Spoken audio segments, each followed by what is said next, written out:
Now we're live. We're live now. Why don't you, why don't you tell the Great, my people family will listening? still talk to me now. It'll be okay. Yeah, it'll be fine. So long as what happens here is can stay here or For you, me, before here, yeah. But now we're live. So why don't you tell the people who you are and cool. So my name is Jenna Trostle. I also known as also known as You, which is my kind of spiritual name. It's a how do you long spell that? story. YEW, like the tree. Awesome. And it's Can you also please share that long story? I've got time, and I'm sure our listeners do too. basically at a festival, I took a bunch of hallucinogens. The best start to the story. You know this is gonna be a good story. And Oops. care to No, name I the actually, festival and which psychedelics? yeah, it was Confest a year and a half ago. It was mushrooms. I am a proponent for responsible drug consumption, which is drug consumption when you are not looking to escape something, when you are not looking to have a better time than you normally would. So you don't recommend them as an enhancement of your of the time that you're about to have. Well, no, I think, yeah, no, I don't. I actually don't, because I think that when people are like, I think that that leads into a precedent of like, oh, I'm going to a club, I should take some ecstasy tonight or something, and I don't like Make it better than what it would be. meeting people and just having nobody around me not be so like be not be conscious. Right, Like right. everybody's just like, oh, like, not that drugs can be a portal into a different consciousness. And anyways, so I took mushrooms, and I had this really, And because I wanted you said responsible. You advocate the responsible consumption of, administration yeah, consumption exactly. of these drugs. And for you, what was that with your mushroom dose? Are we talking 10 dry grams or what are we talking? Um, I took about a gram and a half. Okay, so Um, responsible. And you're only well, no, it's not even about levels, because I trust that people know what with, I guess, with drugs, it's hard because you never know exactly how much you're taking. Even if you weigh it, like, you don't know, like, there's different potencies you can have. So it's stuff that I wish was legal, because then people could actually test it and know how much they were taking, and like, know where it's coming from, and know that it's not poisonous or That's a whole whatever. other story. Let's stick to Yeah, this. that's the whole long thing. Anyways, we're getting off subject. So I took a bunch of mushrooms. I came back into myself and went to a workshop. And But hold up. You came back into yourself. So where did you go first? oh, so there was a burnt out tree in at Confest, and I ended up walking around the festival and finding my way into this tree. And in this tree, I died, basically, and went, okay, this, and went, this body is afraid of death, and kind of experienced this idea of death and stayed with death and saw all the things around me decaying. And So your concept of like your ego, like your personality died, or like you were yes, breathing and you were yeah, realizing yeah, you yeah. were breathing and you weren't like your heartbeat wasn't stopped or No, anything. my heartbeat wasn't stopping at all, but just my sense of self was dying, Okay, okay. and my fear of death was kind of slowly dissolving. And when I came Sounds back, beautiful. huh? Sounds beautiful. Yeah, it was an incredibly powerful experience. There were a lot of tears. Like, somebody else poked her head in at one point, and she's like, "Hey," and I'm like, "I'm dying," and she's like, "Me too. Everybody is." And then she left. And I was like, I probably should be worried about that, because if I was actually in danger of, like, physically dying right now, that would be a problem that she just left. But no, I'm not. I'm okay. So that's fine. That's the message I'm supposed to get. This is normal. You're like, I've heard of this before on Psychedelics. This is actually part of the thing. Yeah. So I had the experience that I had, and went to sleep at the end of it, utterly exhausted. And when I woke up the next day, I went to this workshop, and they were asking us to go around and say our names, and Jenna didn't quite fit anymore. So you remember And who you were. You didn't forget. You didn't forget. no, yeah, no, I remembered my name. I remembered who I was. But the person that I saw as Jenna didn't feel quite congruent anymore. And so I said, can I get back to you on that? And of course it's Confest. So she's like, oh yeah, sure, no problem. And so I was, Crowd. huh? Just do a quick, just for those for listeners who don't know what Confest is, just give a brief overview of what the environment was like. Confest is a festival in the middle of nowhere in Australia, which is short for Conference Festival. It's been around for 35 or 40 years. And the people who attend it tend to either want to attend a workshop or they want to give a workshop. And so there's all these workshops that you just have big boards and people put up things they want to teach, and you go and you find workshops that you want to learn. I've led nudity workshops there, body positivity workshops, conscious kink workshops, like consented boundary workshops. There's all sorts of workshops. So you've been to multiple. That wasn't your first. Yeah, that was my third or fourth. It's a great space because people are really, it's a bit like my favorite parts of Burning Man. Yeah, cool. Like where people are just kind of excited to say yes and see what happens, and learn, and kind of explore different aspects of themselves. So throughout this workshop that I was taking, I don't remember a single thing about the workshop because I was so focused on who is this person that I in this body. Who am I? And it kind of came to me, like I had a partner at the time that would call me and he'd say, hey, you. And that kind of came back into my mind. And I was like, what if my name was you? And I was like, okay. So then I'd just say, hi, I'm you. And it would be like a reflection of you and me. Like, because one of the things that was coming up for me was this idea of judgment. And I realized that I was judging other people because I was seeing them as somehow separate from myself. And that when we judge people, we're looking for ways to distinguish ourselves. And go, well, I'm not like that. And, I could never do that, or I could never be that. And I wanted something that would challenge me on that. And something where I would immediately recognize, hi, I'm you. Like I'm a different aspect of the same all-encompassing being that I kind of believe in as iterations of the universe. Right. And I also of the universe. Yeah, exactly. And I also kind of liked that it was, I was saying, I love you. I'd also be reiterating that to myself because I care a lot about practicing self-love and practicing self-care and giving myself appreciation and reminding myself that I am somebody who is worth love and valuable intrinsically. And so at the end of the workshop, I was like, I found my name. And she was like, oh, great. What is it? I was like, it's you. She's like, okay, welcome you. But then I realized that when people are talking about me when I'm not there, it's really hard to talk about me. And yeah, because they're like, oh, well, you said, and people are like, no, I didn't say that. And they're like, oh, well, no, you. That's taking gender pronouns to a whole new level now. Yeah. You're making it so I for people.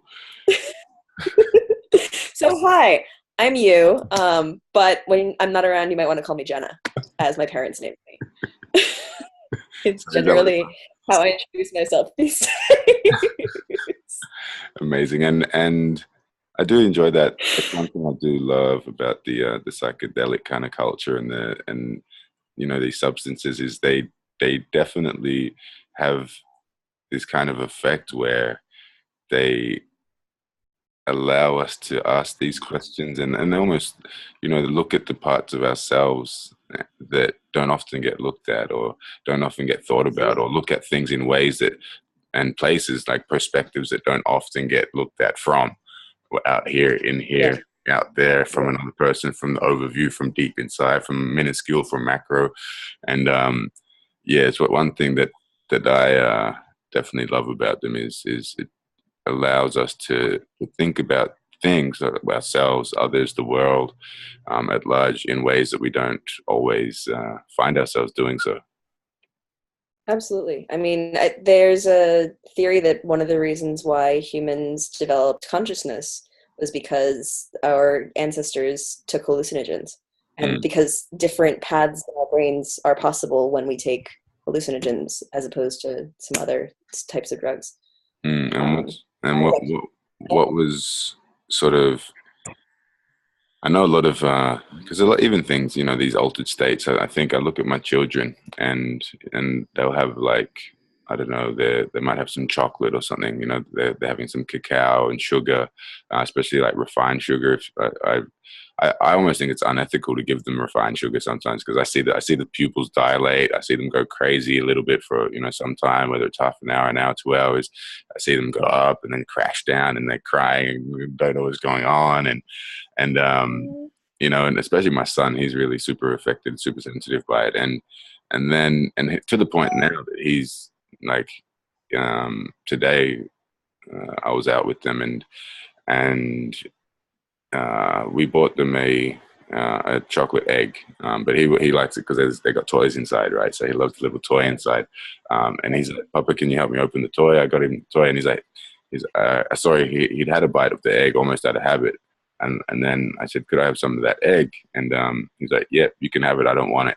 You know, he's like to the point where he knows that what happens. So he'll eat it, and then he knows, he's like, "Oh, that's that thing that makes me go crazy and makes me have tears and not have a good time." So he's got a good self-awareness with that. But you know, I digress. I guess what I'm asking you is, what was your introduction to like these mind-altering substances? I was actually terrified of hallucinogens growing up. Like my mom is incredibly straight edge, like incredibly straight edge. You know, one glass of wine, she starts giggling. 2 glasses of wine, like under the table. Sounds like a yeah, like she does not drink at all. Like one of my early memories is my dad. We were driving to the airport, and my dad and my mom had gone out to something, and my dad was hungover and he was vomiting, and I thought he was dying. My mom was like, "See, that's what happens when you drink too much. Like, you get sick. You don't drink." And so she was very anti everything. And my dad was a hippie in the 1960s, and you know, was like, he was about that life. He was about that life. Okay, so one of the stories my grandmother told me was of my dad and his brothers and my grandparents who traveled around the world together for a year. This is your dad's mother told you this story? Yeah, so my grandmother told me the story that they were in India all together, and my dad and his 2 brothers made my grandparents smoke hashish. So mom, dad, they were in India, and it was like, you know, the early 1970s or late 60s or whatever, and that was just what you did. And so wow. So apparently my grandmother didn't know how to inhale, so she kind of just progressively watched my dad and his 2 brothers get progressively more stoned as kids. Anyways, gosh, I hope that's not going to get anybody in trouble. Just keep it real. So my dad was very open. To share. So my dad was very open to, you know, those experiences. And so for me, like, I smoked marijuana on, I could count the number of times I'd smoked on one hand by the time I left high school. And I think that when I got to college, I hung out with a bunch of stoners, and they would smoke me up, but I was still not like really interested. Like, people kind of thought that I was fun stoned, but then my boyfriend at the time was incredibly straight edge and was just, you know, didn't drink, didn't smoke cigarettes, like very health conscious. He was 5'8" and he could dunk. Like, he was really into basketball, like all mind over matter, like stayed up for 3 days straight to pack up our rooms at the end of finals. And is that my kind of guy? Yeah, no, like very driven, also a bit controlling. I'm glad we broke up. He had our entire lives figured out in a way that I wasn't happy with. Well, that part, I don't know. The athletic and the I you know, still love him, still reach out to him sometimes. He actually probably taught me more about polyamory than other people without intentionally realizing it. Okay, like, so he wasn't into the polyamory, or well, talk to us about polyamory and about the introduction. Right. You know, like if this is a very long introduction to who I. Yeah, because I'm nearly finished with my master's degree, and I'm focusing on polyamory, and I did a thesis on polyamorous parenting, and polyamory is very important to me, and I want to be a polyamorous relationship counselor because I think that it's an up and coming awareness. Like, I think people have been poly for forever, but they often haven't had a word for what they were doing, and it was just kind of considered subversive. And it probably is still subversive in some ways, but like, it was just this kind of thing that people didn't really talk about or acknowledge, and there was just no vocabulary for it, and so people kind of felt like they were weird for caring about more than one person. And so, and in college, this guy that I was dating had feelings for other people, and the dunk master. Yes, the dunk master. We'll call him Dunk Master. The Dunk Master. If he ever sees this, maybe he'll start talking to me again. Don't worry about it. Just be yourself. Just be yourself. Don't worry about who's watching. Dunk Master fell for another girl after we'd been together for a year. I always find it interesting when people say fell for. It's almost like they got swindled or tricked. They fell for the. Yeah, but he was just like, look, I've got feelings for this other girl, and I think it's not fair to you, and we have to break up so I can figure out this experience with another woman. And what was your response to that? And I was really hurt, but I was like, okay, well, if that's what you have to do, do it.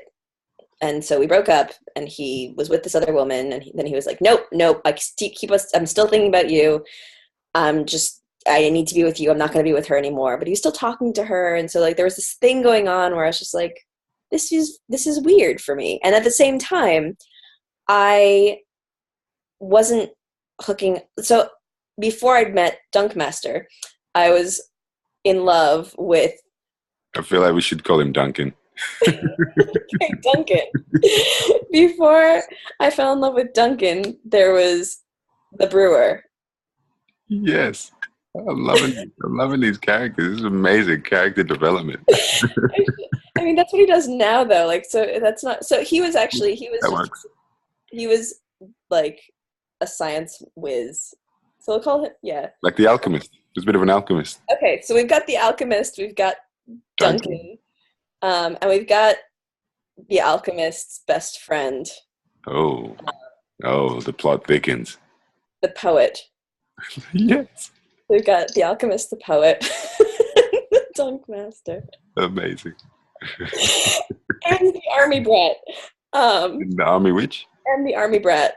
I'm going to call him a brat because he was a fucking brat at the time. Pardon my language. But no, it's okay. It's fine. So when the Dunk Master broke up with me, I'd been in love with the alchemist for a while, but the alchemist had a girlfriend. Hold up, rewind. So the alchemist, you ended up meeting this person during when you weren't with Duncan? Sorry. The alchemist I knew before I got to college. Okay. He's actually the first person I ever fell in love with. I knew him in preschool. Wow. Yeah. And I used to chase him around the playground in preschool, and I used to catch him and kiss him, and he'd run away, and I'd give him a 5-second lead, and then I'd run after him and chase him again, catch him and kiss him. So you were faster than him too. Apparently. And I met a friend of his at work when I was 17 and started kind of seeing him. And as soon as I met the alchemist, like, he introduced me to his friends. And as soon as he introduced me to this friend, I was like, I know you. You're the person that you're my first love. Oh, so you like, you hadn't seen each other in years and years and years. Yeah. We ended up going to different high schools and middle schools, whatever. But you lived in the same place. This was in New York, was it? NYC or? Upstate. Okay. Yeah. Shout out upstate New York. My sister's up in Troy at the moment, so yeah. Not that far, like Rockland County, Westchester, the like downstate area. So the alchemist and I like had this torrential, passionate thing right before we went off to school, but we were going off to school. So we went off to school. He started dating somebody else, and didn't tell me that he was dating someone else. And so I went up to see him over the first break that we had, and he was like, "Oh, by the way, this is my girlfriend." Like literally, that's how he said it to you.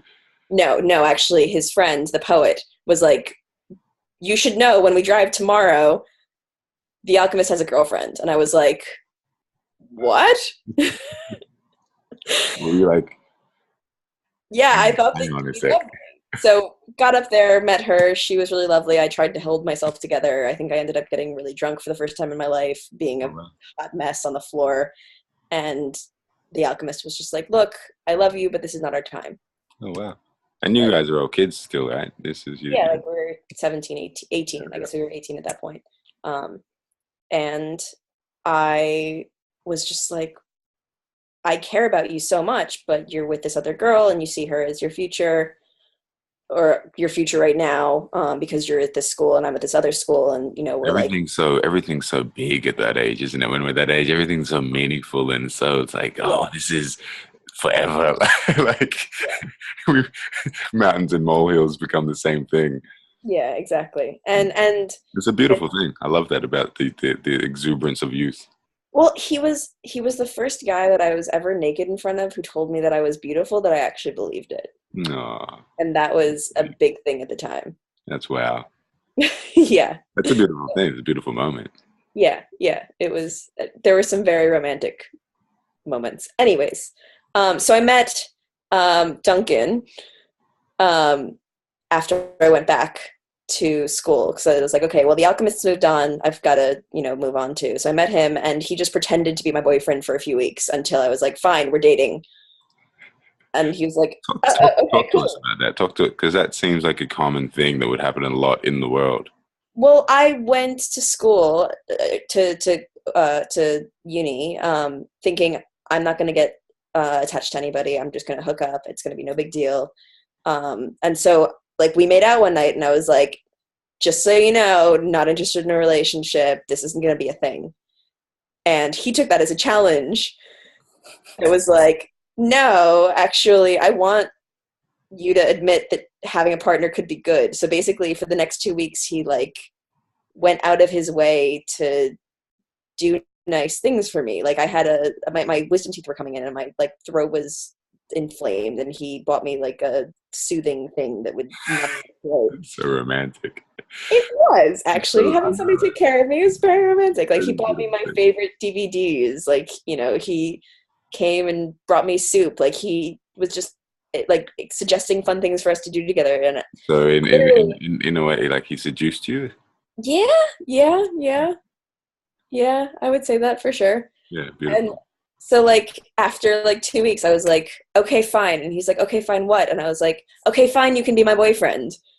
And apparently, which he told me years later, he actually was just trying to get me to admit that having a boyfriend would be good, Pretty cool.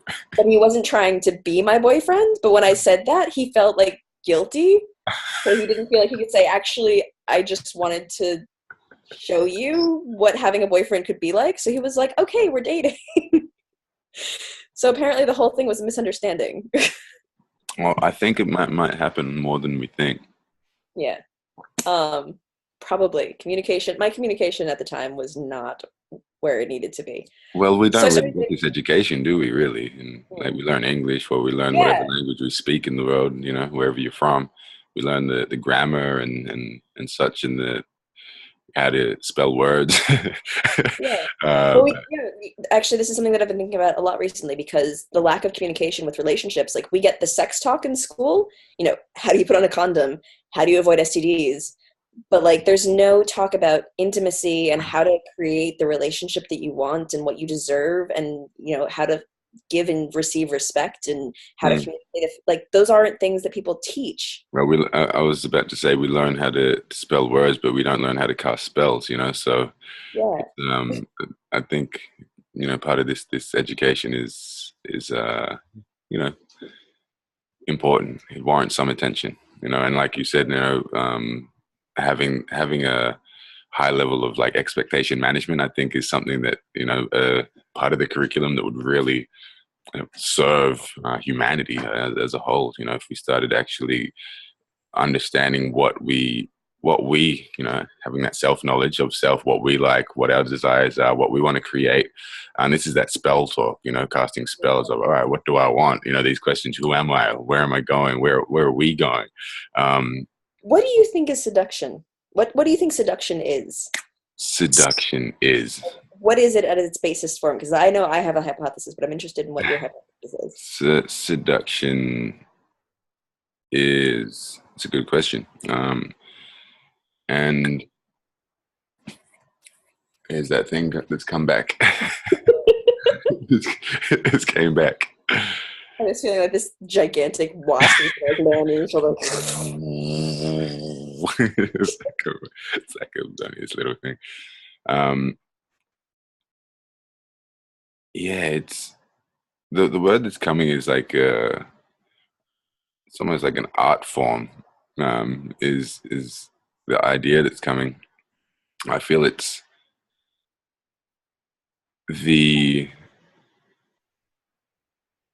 like maybe if you break it down simple, it's like the like courtship or like mating. Like I'm thinking animals doing a mating dance. Doing the frilling up the feathers and doing the funny dance, or it's an attraction mechanism. It's a evolutionary driver, for the continuation of the species, and like a survival of the fittest. I'm thinking, and I'm also thinking there's like. It's interesting when I think of it like that, because I think if in the human species, if it's done well, it's successful and looks good and it's fun and enjoyable for all parties. But if not done well, then it's like, well, does that person and their bloodline die off? I'm thinking, so it's probably those things that if I break it down, like a mating ritual or mating dance, and a mechanism to ensure the survival of the fittest. Okay. And what's your hypothesis? I think seduction is somebody saying, I have something to teach you. I have something that you need, that you can learn from me. Like some secret to learn, some knowledge, some feeling.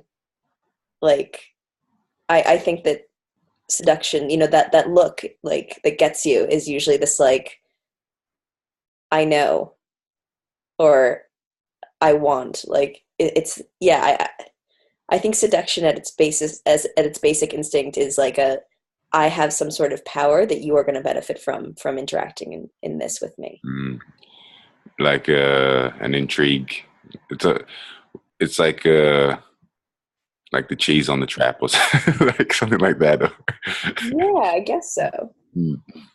Yeah, like because it's interesting because I know that we're all different aspects of each other, but then there's so many people who have tried to seduce me and absolutely failed because they think, oh, I'm going to whisper seductively in her ear and blow on it, and that's the thing to unlock her or something. And for me, like the thing to unlock me is to fucking beat me at chess. Like, yeah. I'm sapiosexual. Like I'm so turned on by intelligence. I'm so turned on by somebody being passionate about something and like just being like committed and goal oriented and like so incredibly intelligent about a subject, or just so incredibly passionate about something. Like that's what I find really sexy. And I know that that's really different than a lot of people, because like sure, great body, awesome, like, but I'd so much rather have somebody who's brainy than somebody who's just got a great body.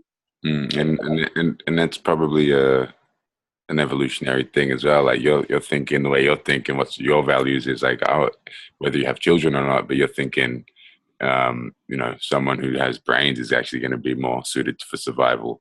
Yeah, like I want to learn something from them. Like I want to prove myself to them. Like I want to be elevated by being with them. I want them to elevate me. I want to be a better version of myself to challenge them. Like I'm looking for people who will hold me to my highest value. Help you level up. Yeah, exactly. And vice versa. Like that I will try to be bigger, better, more on top of things to pull them into their higher spaces as well. So for me, like that's like seductive. That's erotic.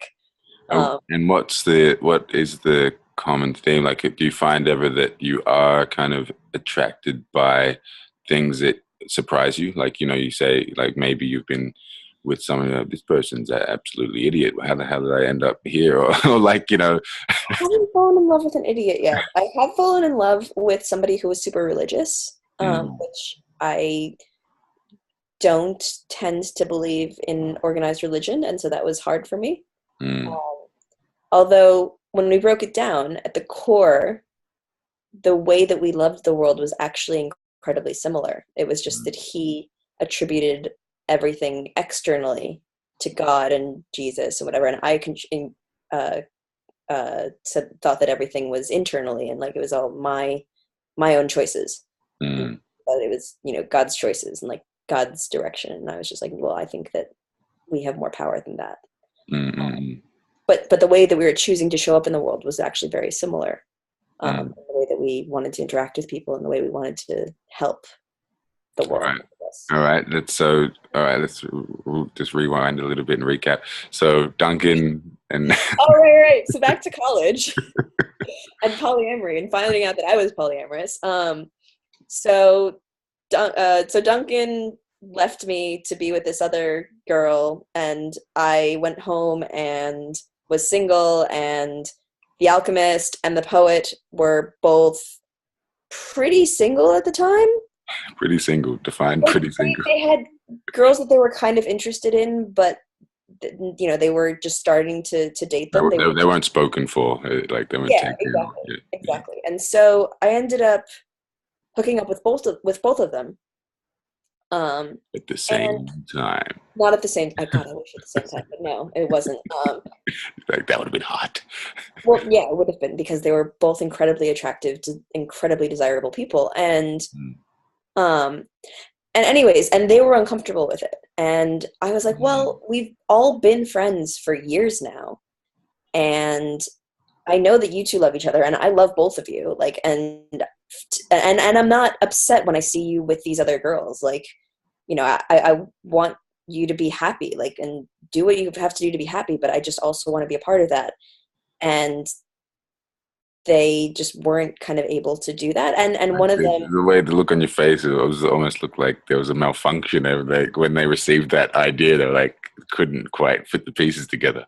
Yeah, it was like, that's not the way things are done. Like, we each have separate people in our lives, and then the alchemist started dating a girl, and by that point, I was back together with, or maybe this was after. I was back together with Duncan. How'd that happen? Huh? How'd that happen? He figured that he wanted to be with me and not the other girl, and I was giving him a second chance, or third chance, or however many chances we had. And so the alchemist started dating a girl, and so I'd moved on at that point to just being happy that he was happy. The brewer.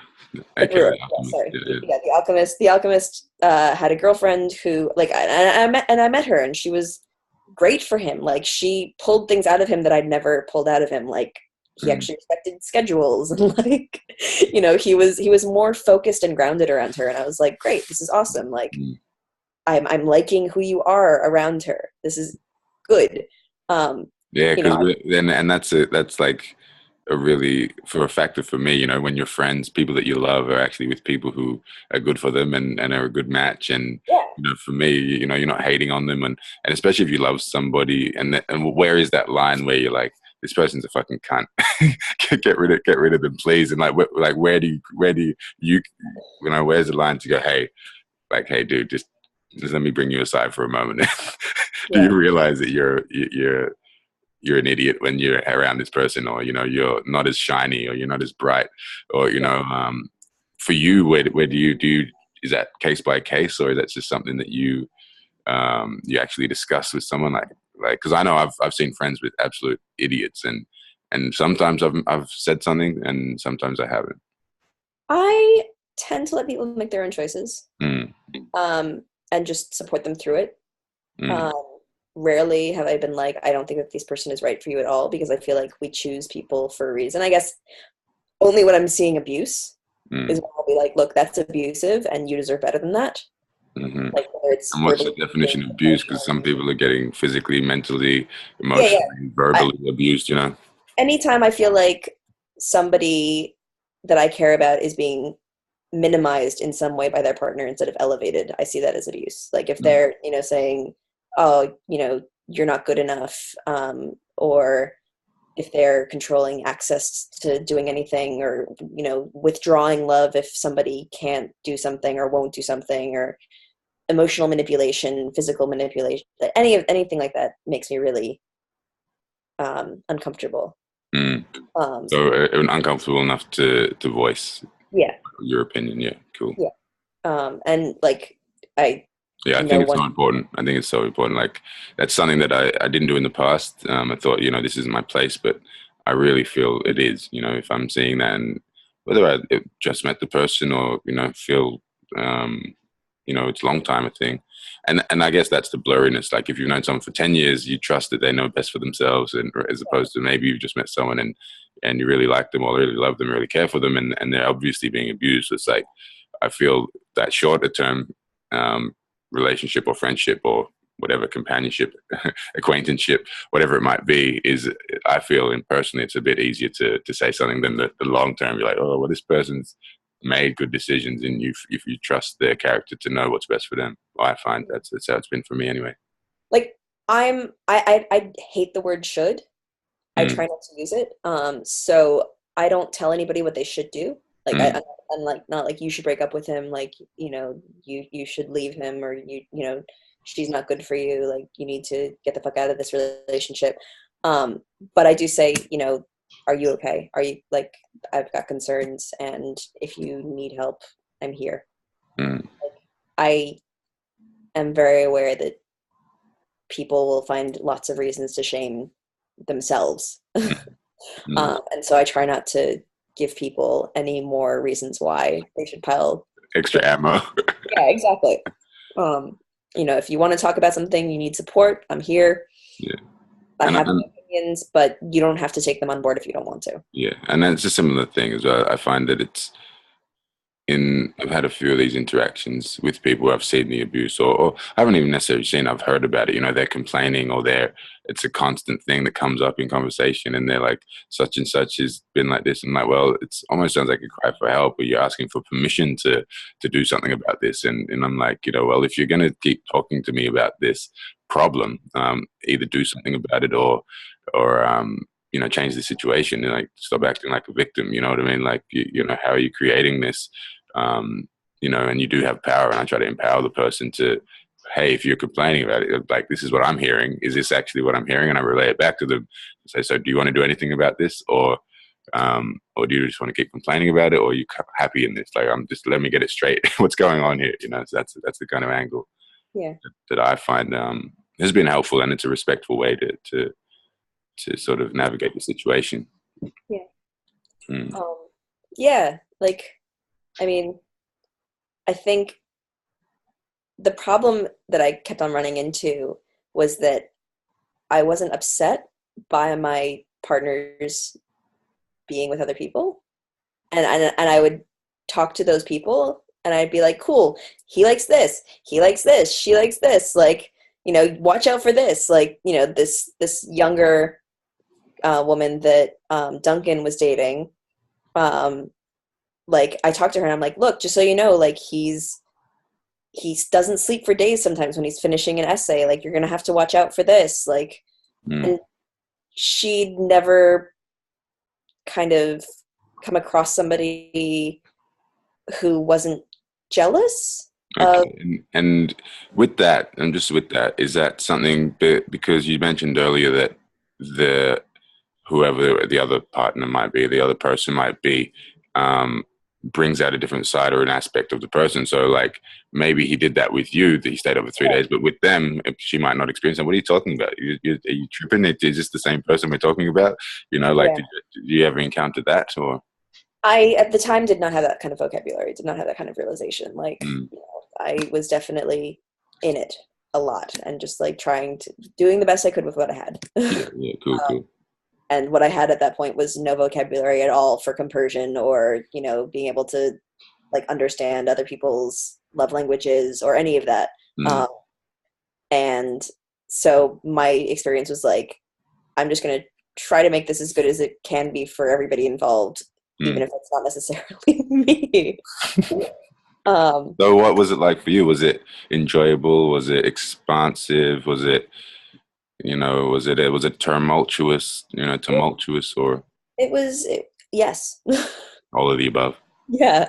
It was in many moments incredibly poignant and always meaningful and beautiful and terrifying and vulnerable and delicious and terrible. And, I'd cry and I'd be so overjoyed, and moments of absolute height and absolute lowness. And I just felt completely alive. And so much love. Like, there was so much love through all of it. Even when, things failed, like, there was still love. And like, I guess my only regret was that I didn't have the vocabulary at the time, so that I couldn't say, oh, I'm feeling compersion right now. So, like, because the alchemist ended up with that woman that he'd started dating. I don't know if he chose or if she put pressure on him, but like, he eventually cut me out of his life completely because couldn't handle the deep, intimate friendship or love ship that exactly existed. It was too much for him to feel something for me, whether that was friendship or romantic or whatever, and be with her. And when he pulled away from me, the poet also pulled away from me, and I lost that entire friend group. What was that like? That was devastating, for sure, and probably a big reason why I was comfortable leaving America when I did, when the economy crashed. And so in some way, I'm like super grateful to them for setting me free because my life has been amazing since. And like, I really love who I am now. And if you'd asked me back then if I loved myself, I would have been like, fuck no, what's there to love? Nobody likes me. Yeah. I fuck shit up.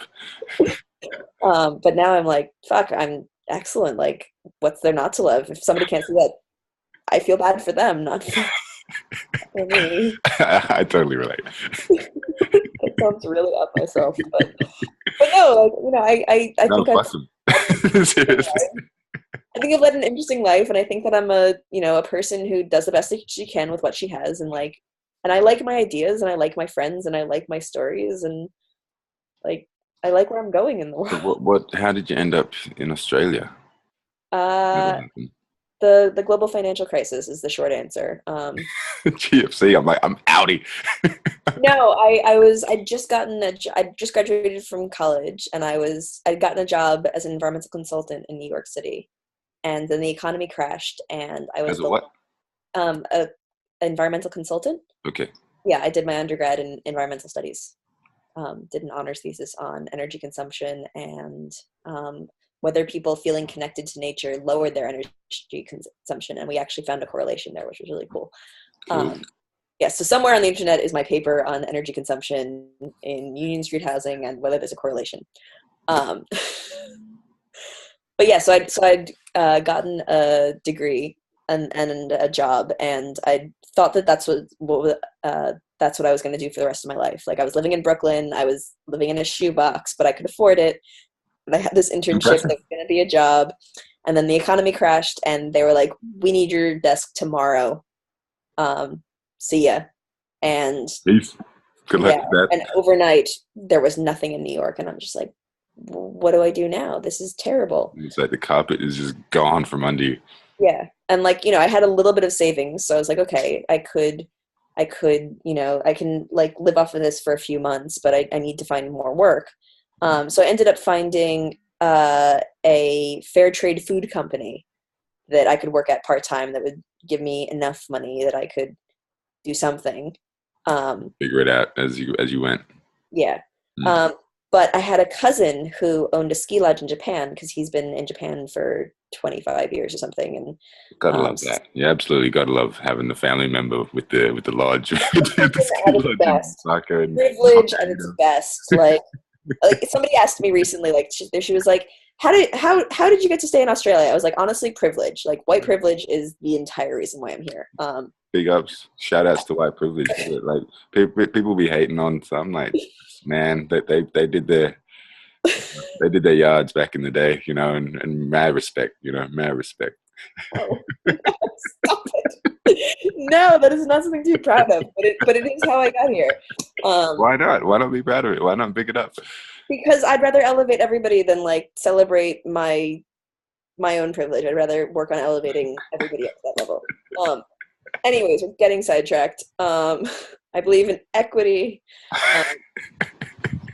My words, completely my words, guys. Huh? I'm just disclaiming, putting a claim. They were my words and my ideas. We can totally talk about like white privilege sometime, but that's taking away from my story. Let's not digress. Let's stick with it. So I have a cousin who lives in Japan. He has a ski lodge, and he had 2 kids with a Japanese wife, and I had talked to him before about me potentially being an au pair, and looking after the kids. Yeah. And so I called him and I said, you know, do you need a au pair this winter? And he said, well, no, I don't, but I do need somebody who can talk to my English speaking guests, because his ski lodge is a Western style inn, and you know, most of the people who would come to that were people who didn't want to sleep on tatami mats, i.e. Westerners, but all the staff only spoke Japanese. And so he's like, you know, I'll pay you a little bit, you can come and just work for 3 months, and then you can go home and maybe the economy will recover. And so I went there, and it was awesome, incredibly isolating, because none of the other staff spoke English except for my cousin, and he was, you know, doing his own thing. And how long were you there for? 3 months. Okay, so were you long enough to learn Japanese, or no? I learned how to say this food is delicious, and that's about it. Go on, give it to us. Oishikata. Or if it's like super, super awesome, sugoku oishikata. Sugoku, how do you say it? Sugoku oishikata. Dugoku? Sugoku. Sugoku. Sugoku oishikata. Sugoku oishikata. Oishikata. Oishikata. There you go. Or domo arigatou gozaimashita if it's like really thankful. Very thankful. So that's your accent's perfect. Sounds like you're Japanese. I should have learned more, but I was in my own little world and had a travel blog and whatever. And so you have a travel blog too. Is that still a thing? That is actually, that's something that I still update. Although it's shifted a lot from sporadic blog to self-exploration. It's jennahasnoidea.wordpress.com. Amazing. Because I still have no idea what I'm doing with the world. And when I started traveling, I was like, what am I doing? I don't know. I can totally relate. This is how we ended up here. I don't know what I'm doing. Neither do I, but I'm loving it. Like, the journey is so much fun at this point that I'm just like, who cares? It feels good, right? People are smiling, people are laughing, people are having a good time. Exactly. So I was in Japan. Yes. And I met all these Australians who go there for the ski season because, you know, if you're at all serious about skiing, Australia is not the place to go. And so they leave in the summer, the Australian summer, and they go up north to Japan or Canada, and then they go to New Zealand in June, July, August. So you can kind of chase the snow.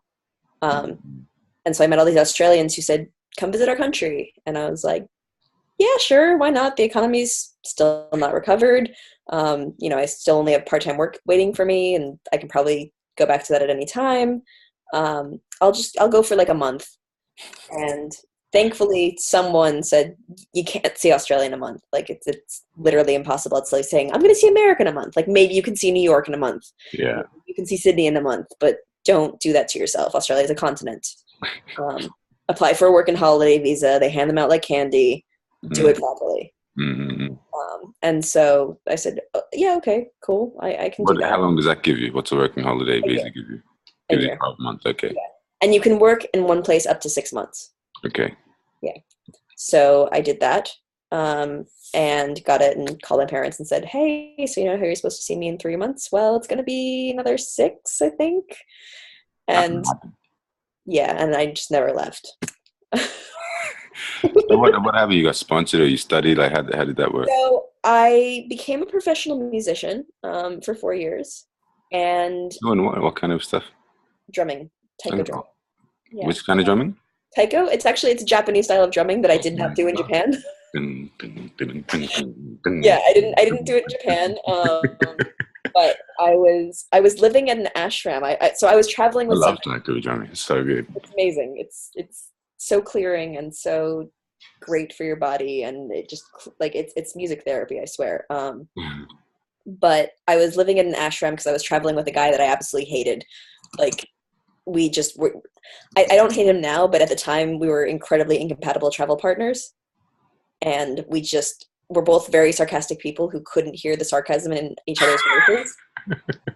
Have you ever traveled with somebody that you are not compatible with?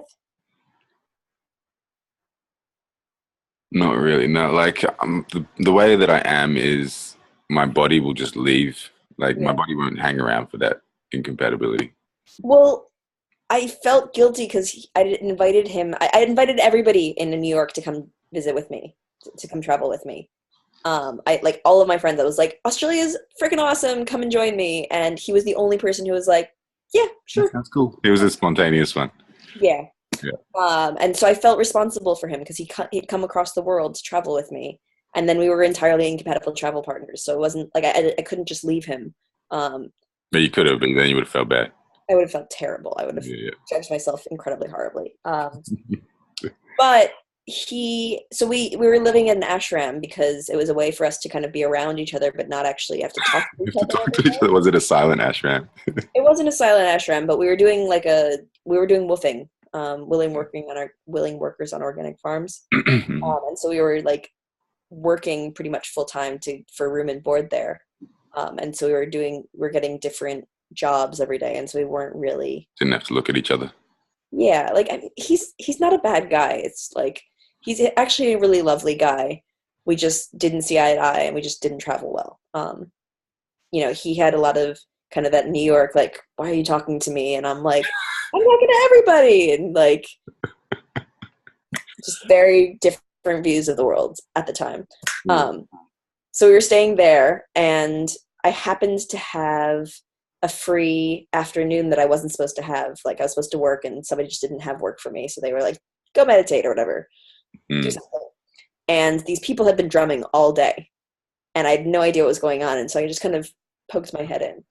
Yeah. And one of the instructors saw me and he's like, oh, come in. And I was like, oh, I missed the first half of the morning. I didn't pay for this. Like I've never drummed before. And he's like, whatever, just grab a drum, have fun. And so I hit a drum and I was like, this is really cool. I really like this.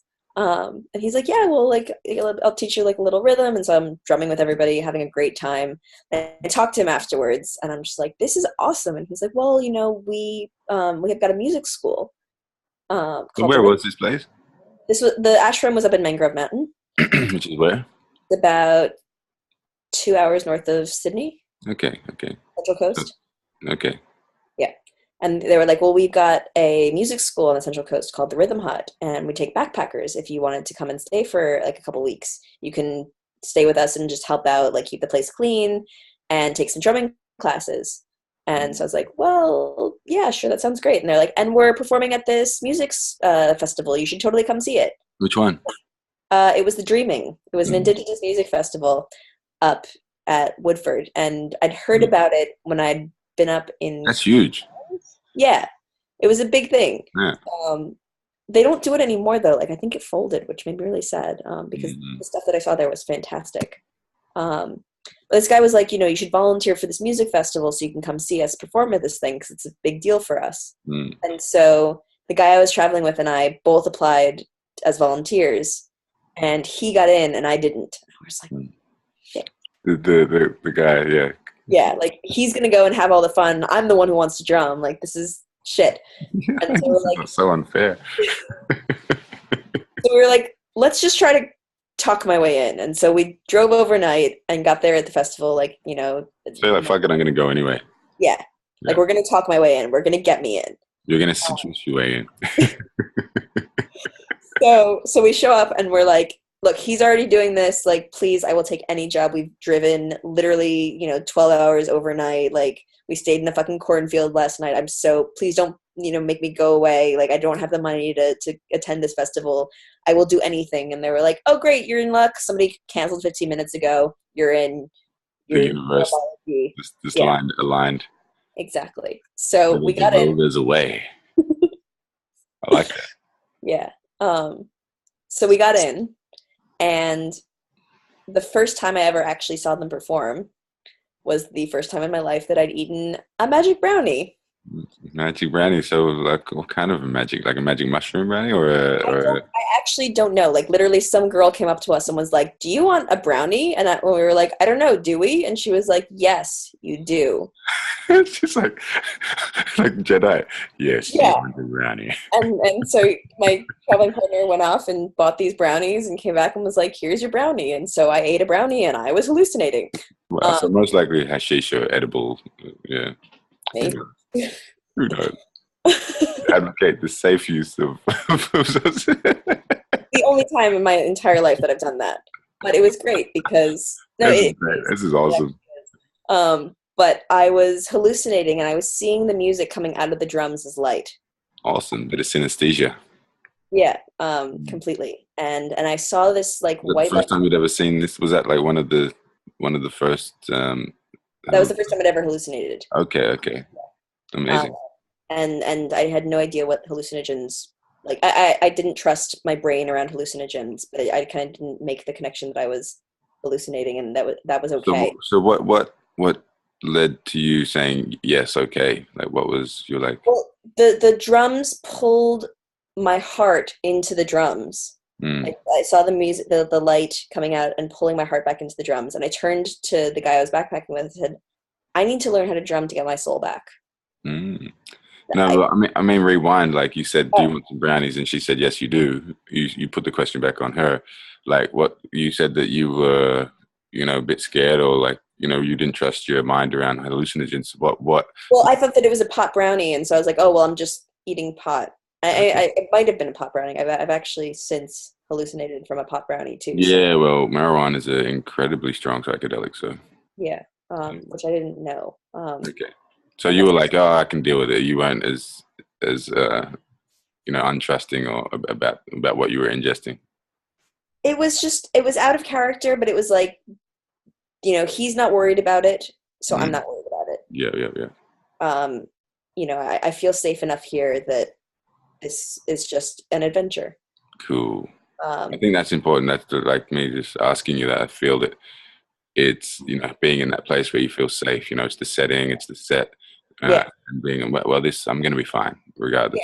I think that's a really important space to approach, but also approaching it from a space where you're like totally messed up and totally tired and feeling like you've got a broken heart or whatever's going on for you. I feel that can be a safe space too, but if you have a reference point of everything's going to be okay regardless.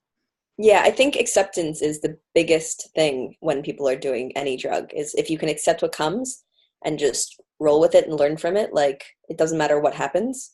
Like, because I've had a LSD experience where people's faces were melting off, and I was just like terrified. And instead of freaking out and running away, I went, okay, well, clearly this is just a feeling that I need to feel, and I'm just going to sit here with this and be terrified for a while and just accept the terrifiedness. And then it passed, and it was like, and then it was really wonderful after that. It was like, okay, this is happening. Okay, it's like having a constant. Okay, this is happening too. Like, and being okay with it, I feel is huge, and surrendering to the experience, because that's when you have these bad trips, quote unquote, is when you're fighting. You're like, no, like I cannot. It's no way. I'm dying. Oh no. Exactly. So I saw them perform, and I needed to learn how to drum to get my soul back. So you were like, the light was like you felt physically it was pulling you. Wrapped my heart in light and pulled it back into the drums. You saw something coming at you. Yes. Yeah. Yes, this white silvery light was just lassoing my heart and bringing it back into the drums, and I was like, I need to learn how to drum to get my soul back. So the next day, I saw them sober. I saw them perform sober, and I walked up to them afterwards. I was backstage, and I was like, do you guys remember me from the ashram? And they were like, yeah, sort of. I was like, well, I really want to learn how to do this, and I really do want to stay with you guys, and I would love that if you know, can I backpack and stay with you guys? And they were like, yeah, sure. Yeah, why not? Sure, why not? And I was like, and I want to be part of the band. And they're like, do you have any experience drumming? And I'm like, no, but I will learn, damn it. And I sang and I played piano and violin when I was younger, and I can totally do this. And they're like, okay, sure. At some point, we will let you be part of the band. And it's probably like the only band in the world where like you see them, you go up to them, and you're like, I want to be part of this. And they were like, yeah, we can probably make that happen. You know, you can't do that with like the Rolling Stones, or, like the Beatles. Like, you know, I guess, yeah, lots of places would not let you do that, but these guys were. And how And long not did it big. take you? How long did it take you to learn the basics? And Well, so I went thinking that I was going to stay there for 2 weeks, and the day that I got there, the woman who was running their music school quit, and they needed somebody to represent them at a trade show that they were going to, and I happened to have a suit in my backpack, so I went with them and represented them at the trade show. And then they needed somebody to update their website, and I'd taken a coding class in college, but that coding class was enough that I could figure out their website, so I started redoing their website, and they were like, can we just hire you for 6 months? And I was like, yes, you can. And so I ended up staying there for job. 4 They gave you a years. job. Yeah. Yeah. And What within was 6 your months. role exactly? Huh? What was your official role? At first it was the hut coordinator. And then like I did marketing and I did drumming and I like was, yeah, I kind of made up my own title. Yeah, cool.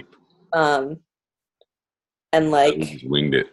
and just helped out, you know, like I didn't always get paid. Like it was just kind of like, just help keep this place going because this place is amazing because it's this cultural gem in the middle of Gosford of all places.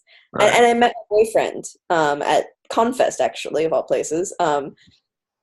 And he ended up sponsoring me to stay in the country. Okay.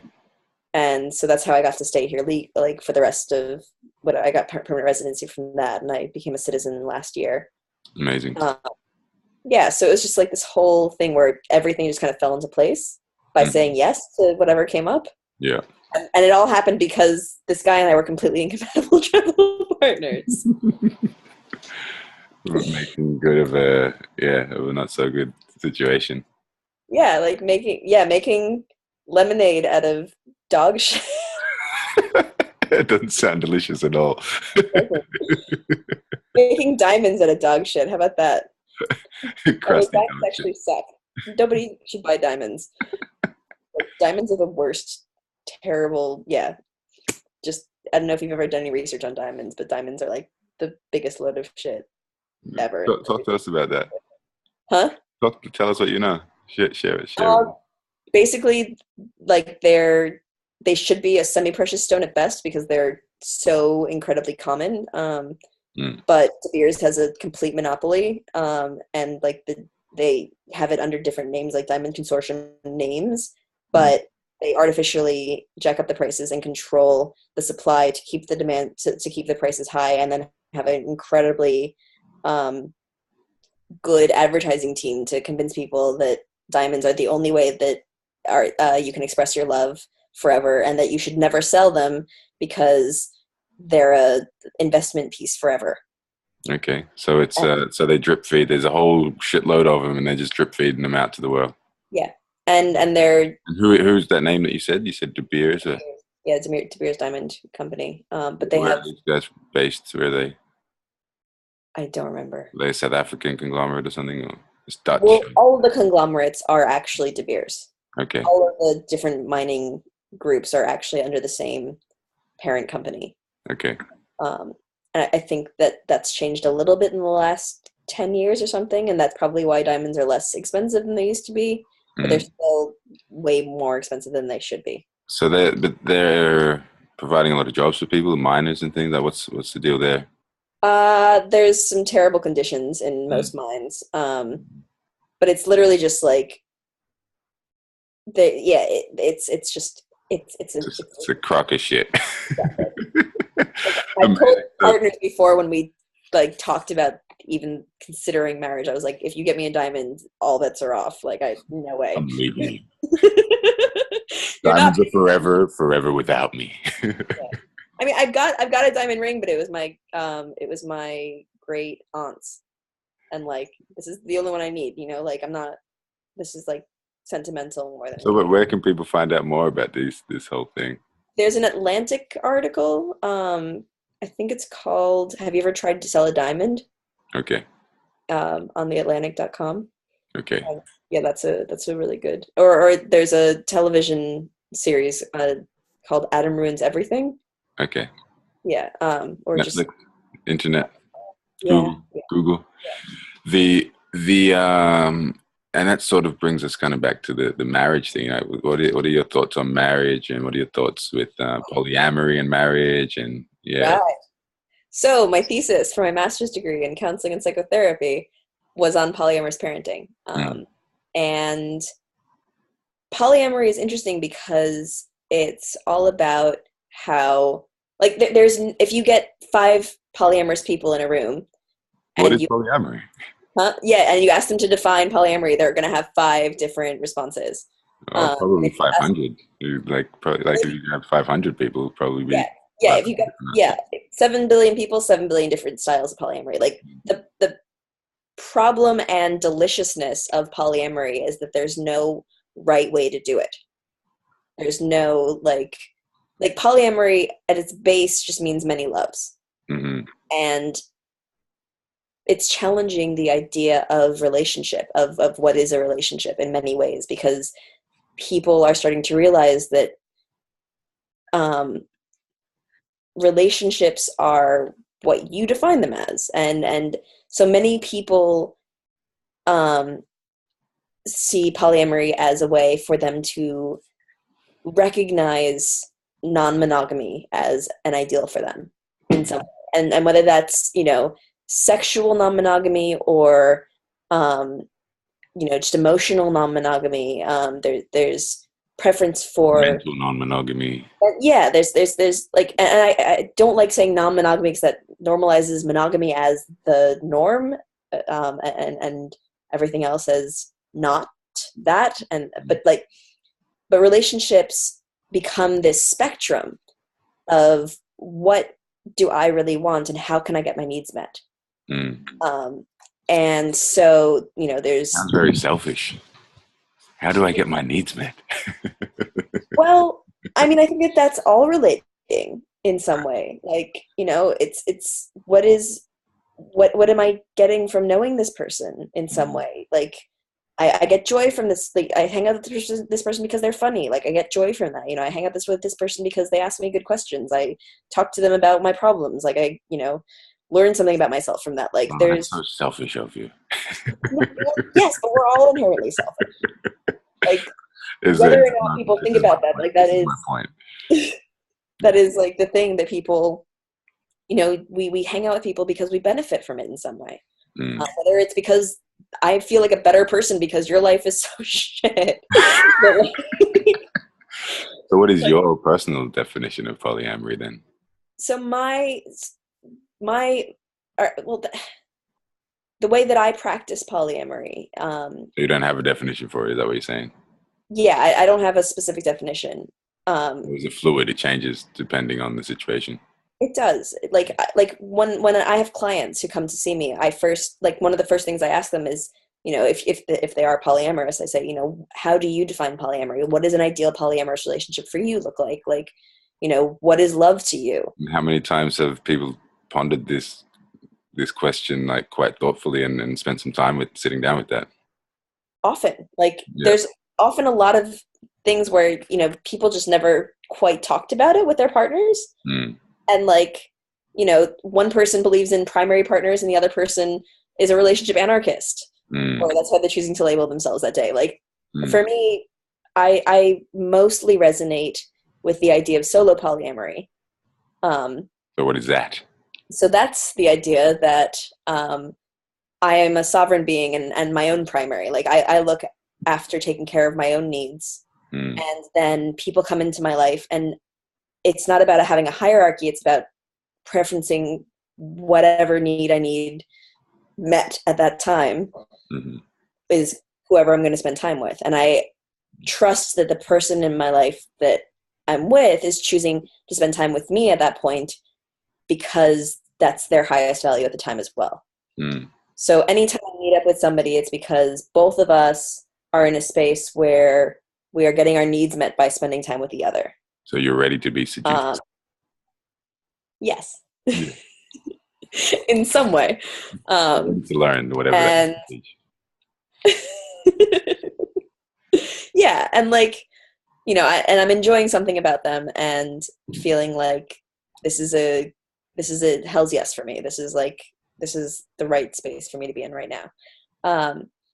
And so I trust that I can prioritize myself in that, and I give myself permission to say no to somebody sometimes if I feel like, you know, that's not aligned with where I am right now.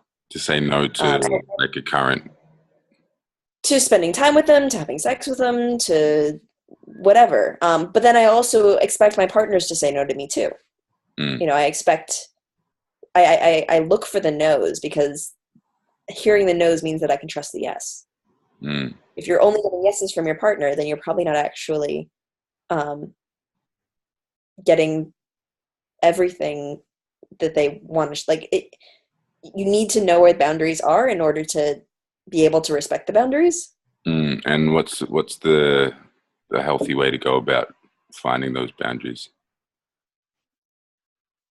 Conversation is a good place to start. Yeah, cool. And checking it. Yeah, like, you know, saying, like, how are you feeling right now?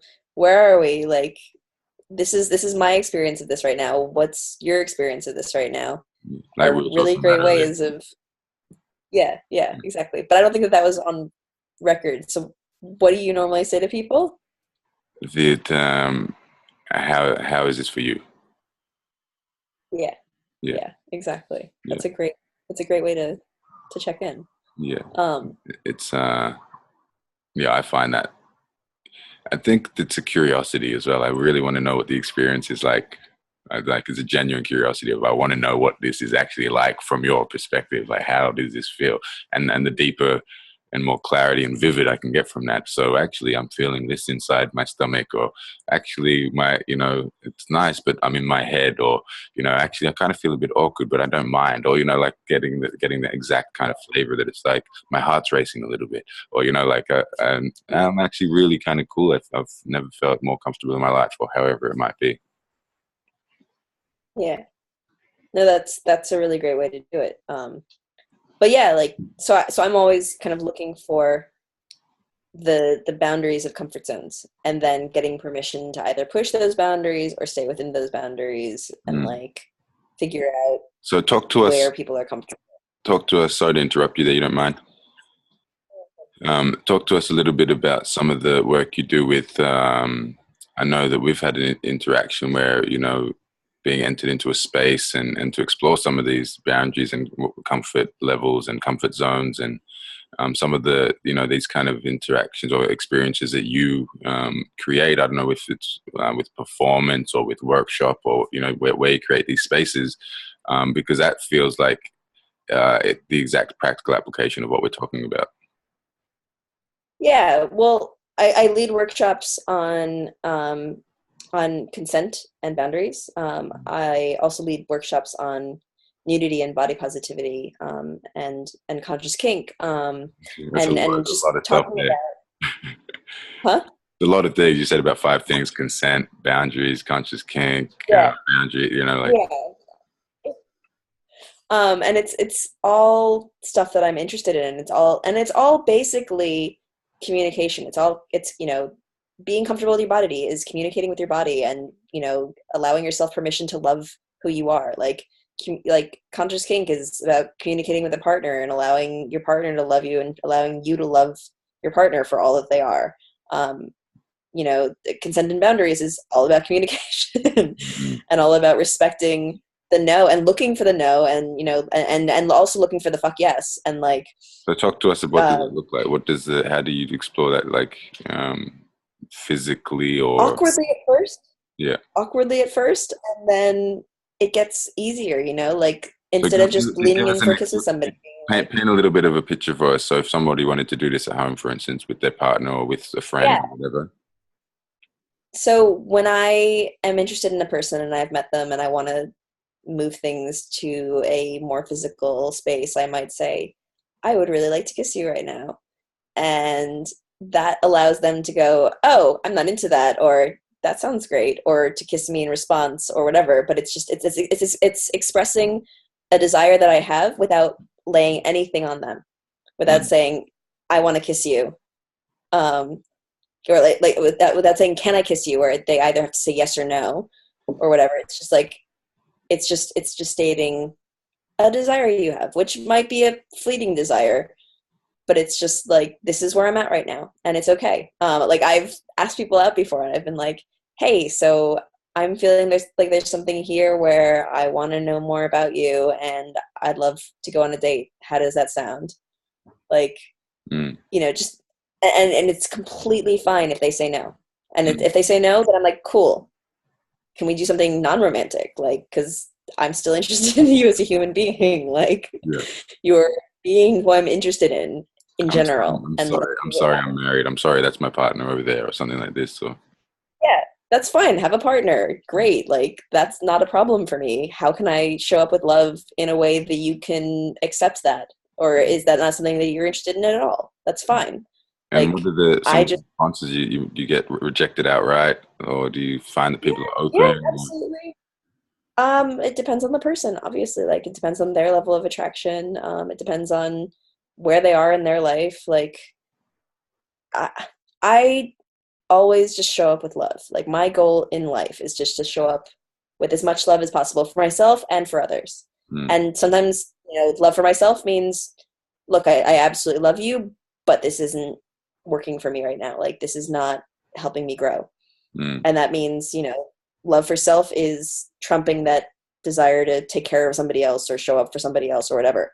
But I think that when you show up with love for other people, you can say, look, my love for you is that I want you to be happy. I want you to follow your bliss. Like, and I don't know what your bliss looks like. I might have general ideas of what might excite you or enlarge you in some way, but it's not my responsibility, and it's not, I can't help you grow. You need to decide to grow on your own, and I can support that in whatever ways, but like, I can't force you to change. Right. Nobody can change anybody else. Like, you have to change yourself.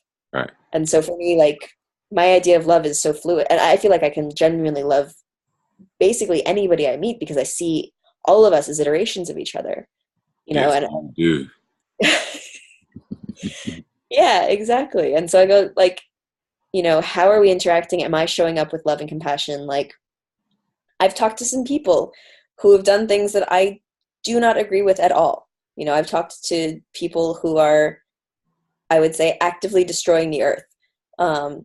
And when I come and listen to their story from a place of compassion, I understand where they're coming from. I don't necessarily agree with it, but I can see the way that their life has shaped their worldview.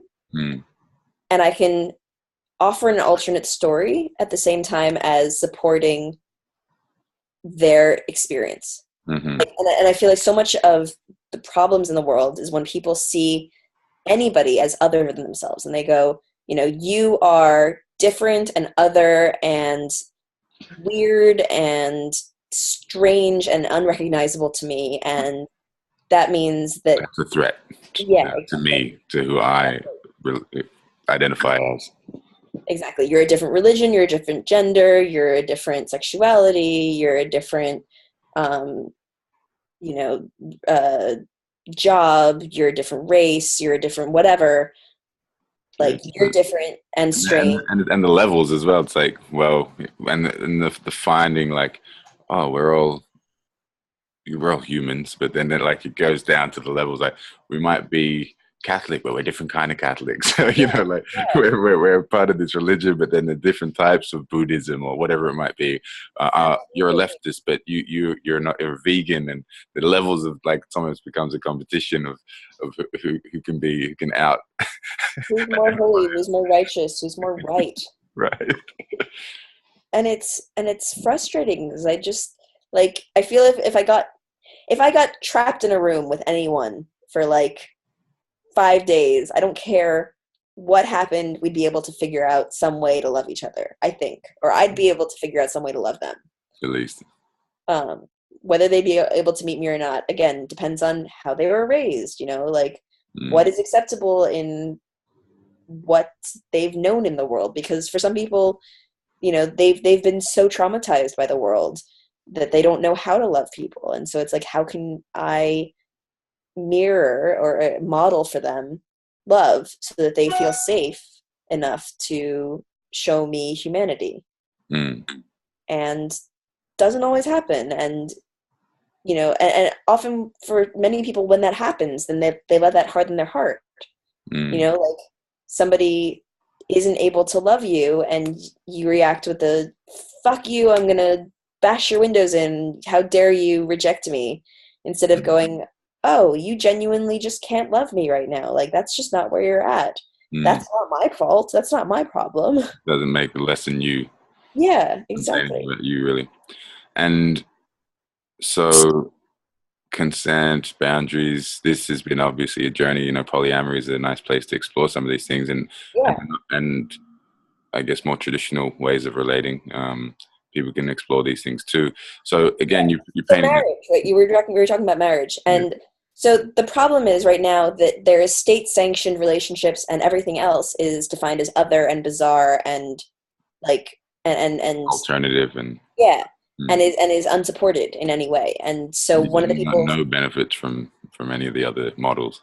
Yeah, and one of the participants in my thesis, she had been with somebody and they'd had a kid and they were poly, and then he found a monogamous partner and disappeared with their children, and she was unable to, or sorry, their child, but she was unable to anything about it.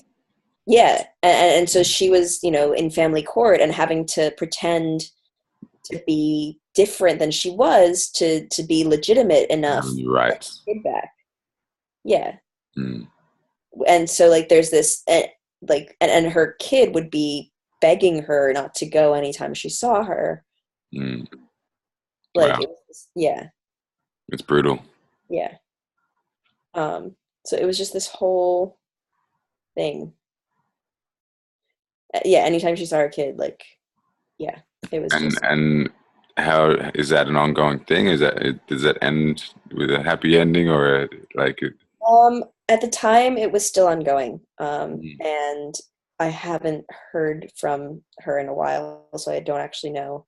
And did that open up a discussion around what needs to happen around this kind of stuff, or? Yeah, so interestingly, the people that I talked to, they weren't saying, we really want polyamorous relationships to be recognized by law in terms of marriage. But that was more because they were jaded with the system and didn't think that the government was kind of capable right now of coming up with a good solution, than because they were like, that wouldn't be useful. They thought that it would be useful, but just unlikely. And so she was pursuing, this legal options of how to look legitimate. And the other person that I interviewed was just living with a community that she'd created, where her community was really supporting her, and the father of her child just kind of wasn't in the picture. But she was kind of creating this like poly nest of people who she wasn't necessarily sleeping with, but people who were just supportive of her and her kid, and willing to help raise a child. And like, the interesting thing is, when you're poly, there's often more people around who want to step up and help raise a child. And like, so this idea of like, oh, you know, you won't, like, you're poly until you're gonna have kids is kind of ridiculous, because it actually makes more sense to have more people around. You're right. Yeah. The tribe raising the child. Exactly. And there's a whole bunch of stuff here. Like for you, what's the journey been like again from, you know, exploring those boundaries, and you do the conscious kink stuff, and um, how have you benefited from exploring these edges and working with others to do the same? And yeah, like what's a common kind of issues or problems or challenges that people sort of come to you with, and like what kind of benefits do they receive, and results do they find? Is there a common thing that happens with the people you work with? They come in with one thing and they leave with another, or is it kind of case by case?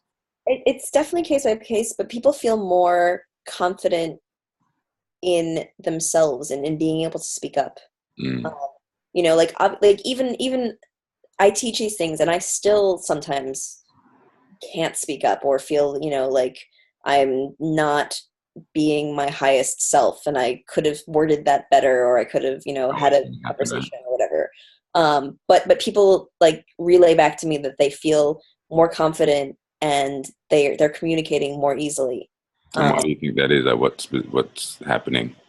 I think some of it's modeling it, but it's also giving people permission to be non-standard. Like there's this idea of normal, but it's interesting. Like everybody kind of wants to be thought of as normal, but then as soon as like you start talking about everything else that's not normal as acceptable, like people's views of themselves change so dramatically. Like all the shame and stigma just drop away. Like, you know, I was at a workshop about domestic and family violence, and I was talking about how not all bruises are unwanted. You know, like some people are into sadomasochism and like are like, and have safe words and whatever. But I was like, but even if somebody has been asking to be punched, that isn't necessarily not a sign of domestic violence either, because people can ignore safe words, and then it becomes like you're, you know, and in BDSM, like that can be a real problem, because then they don't feel like they can go to and look for support, because they're asking for it literally. Right, because the cops will be like, yeah, there's like, what's the difference? There's a fucking swing in your room with right, exactly. paddles. So I'm talking about this stuff, and this woman comes up to me and she's like, I just don't understand why anybody would do anything like that. And I was like, okay, well, let me speak from my own experience. Like I've been tied up before, and I found it incredibly liberating to be able to relinquish control. And like, you know, it wasn't, I wasn't in danger of being hurt. Like it was just this really beautiful spiritual experience for me of being able to surrender completely to somebody and to go, I trust that you're going to take care of me. And that was absolutely beautiful. And she was like, I've never thought of that. And, you know, I could have heard that question and gone like, yeah, no, like there's no reason what, and just been ashamed of myself. But when you speak without shame, and when you normalize things for people, like all of a sudden it gives them permission to be more themselves. And this beautiful thing happens where people go, oh, wait, that person said it was okay. I've always felt weird about this, but they're fine with it. Why don't I be fine with it? Maybe I should be fine with it too. Maybe it's okay for me to be fine with it. Yeah, exactly. Like they give themselves permission to be brave. And then all of a sudden they realize it's not actually, you don't have to be brave about it. You just have to accept it. And then everybody else will too. Right. And with like, I guess, I don't know, family, friends, like do you find that it's accepted? People like, oh, poly, like do you find that people dismiss it, or like you said, like they're like, oh, okay, yeah, right, you'll grow out of it, like, oh, when you have kids, you mentioned that a little bit, but also like yeah, I'm laughing because my mom absolutely hated the idea of polyamory when I first told her, until she met my second partner. And she was like, oh, he's really attractive. And somehow that made it okay. So you're missing the point, Mom. Like the fact that I could date two attractive men was all of a sudden made Did I give her permission to? Amazing. But I'm pansexual, and so for me, you know, what's pansexual mean? Describe, what is that? Pansexual is basic as the way I'd understand it is that I acknowledge that gender is a spectrum, and I'm more interested in who the person is than what they have between their legs. Okay. So whether a person identifies as a male or a female or as something in between, whether they have a penis or a vagina or both, I don't really care, as long as I'm attracted to the person. Mm-hmm. Like I totally get that. I can relate to that for sure. yeah. And yeah, so I guess like some people are like, oh, I could never do that, or you know, like And not everybody has to.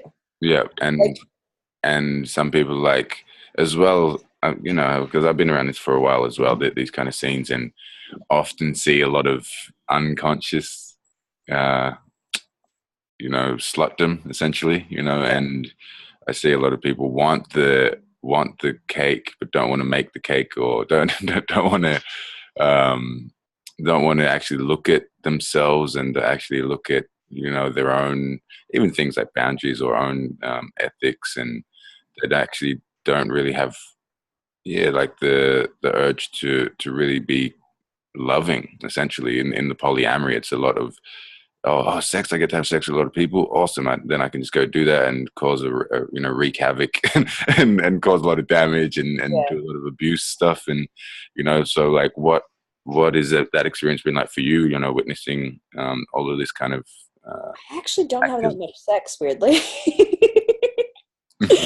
Or not weirdly. But yeah, well, that's why I'm doing polyamorous relationship counseling, and like, you know, Mm, specifically kind of focusing on non-traditional relationships and providing space for people to like be introspective and non-judgmental. Uh, mm. but yeah, I So think those two things that you mentioned, are they super important? absolutely. Mm, mm. Yeah, no, Again, being it may sound like a non-judgmental. stupid question, but you know, um, Well, I mean, I think that the moment that you judge somebody, you're separating yourself from them. You know, you're mm, saying that's different and that's weird, mm, or like, you know, or you're attaching some label to it, which stops you from seeing their perspective. mm, And so I'm not here to judge anybody. I mean, you know, I might have an initial thought, but I've trained myself really well where I can go, but that's just a thought. Let me find the other story or the other mm. stories. So you quickly put the shoe on the other foot and Yeah, like and add that curiosity of what it's like for them. yeah, like I used to, you know, be like, I can't believe that person walked out of the house like that, and now I'm like, and damn, good for them to have that confidence. Like that is nothing that I would wear, but I am so happy that they could make that choice for themselves. Like that's Yeah, fucking cool. awesome. And that points to the mindset. So like, I'm curious how you do compersion and how you do non-judgment. Like, yeah, what is the actual thought process and what goes on inside you in order to I know people listening to this or hearing about these concepts, whether for the first time or many times, they went, I could never do that, or I how does that, I would like to do that, or that sounds nice but I don't know how to go about it. So I just am curious to the mindset from you. I think it's it's releasing your ideas of what a relationship should be, because like so many people, you know, when they open up their relationships, like they have this idea that both people are immediately going to find other partners, and like, you know, it's all going to be this like perfect thing where, you know, you're going to be able to schedule everything exactly at the right time, and like they have this idea of like polyamorous heaven, and I think there's a lot of pressure on polyamorous people to be happy in their relationships, Mm. because if they're not, everybody who's not polyamorous See, goes I told you so. exactly, exactly. Whereas you can be absolutely miserable in a monogamous relationship That's and normal. nobody's gonna second guess it. Normal. Yeah, exactly. Everybody's miserable. That's what happens So when you get invited. Duh. That's what happens when you get it's, invited. so it's okay to be miserable in a polyamorous relationship. Like, I mean, I wouldn't recommend it, you know, and you might want to not be with that person, or you might want to go to counseling, or you might want to, you know, do something to change that. But like, just because you're opening up a relationship isn't gonna fix everything. And if you shouldn't open up a relationship to fix things. Like it's not a Mm, way to fix things. Like that's not a band-aid. Um, mm, mm, I think that polyamory is one of those things that you have to come from, like, there's a lot of discussions on whether it's a sexual preference or a sexual orientation. Like if it's a relationship preference or sexual orientation. So it's like, are people born polyamorous, or is this like choosing, Has there been much research done into this? People have been debating this for like there's study after study after study, and the results are still pretty inconclusive. Ambiguous. What seems to be the consensus so far from what you've? Well, I mean, Sex at Dawn kind of suggests that that humanity is inherently non-monogamous. That like if we were inherently monogamous, then there would be no such thing as cheating. Right. But then there's social conventions and there's evolution, and who's to say that some people haven't developed monogamy as a actual sexual orientation. I don't know, like yeah, it's still an understudied space. Like it's still not fully represented. Like we don't even know how many gay people are in the world. They don't actually have accurate statistics on that, so like figuring out polyamory is like a whole other step. And like LGBTQIA rights have really pushed away from polyamory, even though there's more polyamory in those in non-hetero relationships than there are in hetero relationships, because they're already breaking one norm. It's kind of easier to break other norms. That's not a scientifically accurate statement, so don't quote me on that as a citation, but like but yeah, that is something that people have noticed, is like polyamory in gay communities has been more accepted than in suburban America. Most things, probably you could say that statement about a lot of things. Yeah. Awesome. So God, it's such a complicated but delicious subject. Like it's great because it's radical, it's revolutionary. It's like it's a space where people can make of it what they want to. And so that's dangerous, and that's also exciting. Like it means that you might go through everything. You might sleep with 1,000 people and not and burn bridges and but I don't want to say that that's not a way to do relationships. Like that's not the way that I want to do relationships, but I'm not ready to shame somebody for doing that. Yeah, it's all acceptance. It's all acceptable. It's like even being okay with the Genghis Khans of the world, or yeah, that's an aspect of you, isn't it? Of us, of me, of you. We have all of it inside all of us. We just give different pieces of ourselves free reign depending on how we were raised and what we've experienced. And talk to us a little bit about the body positivity and the nude stuff. Like what does that entail?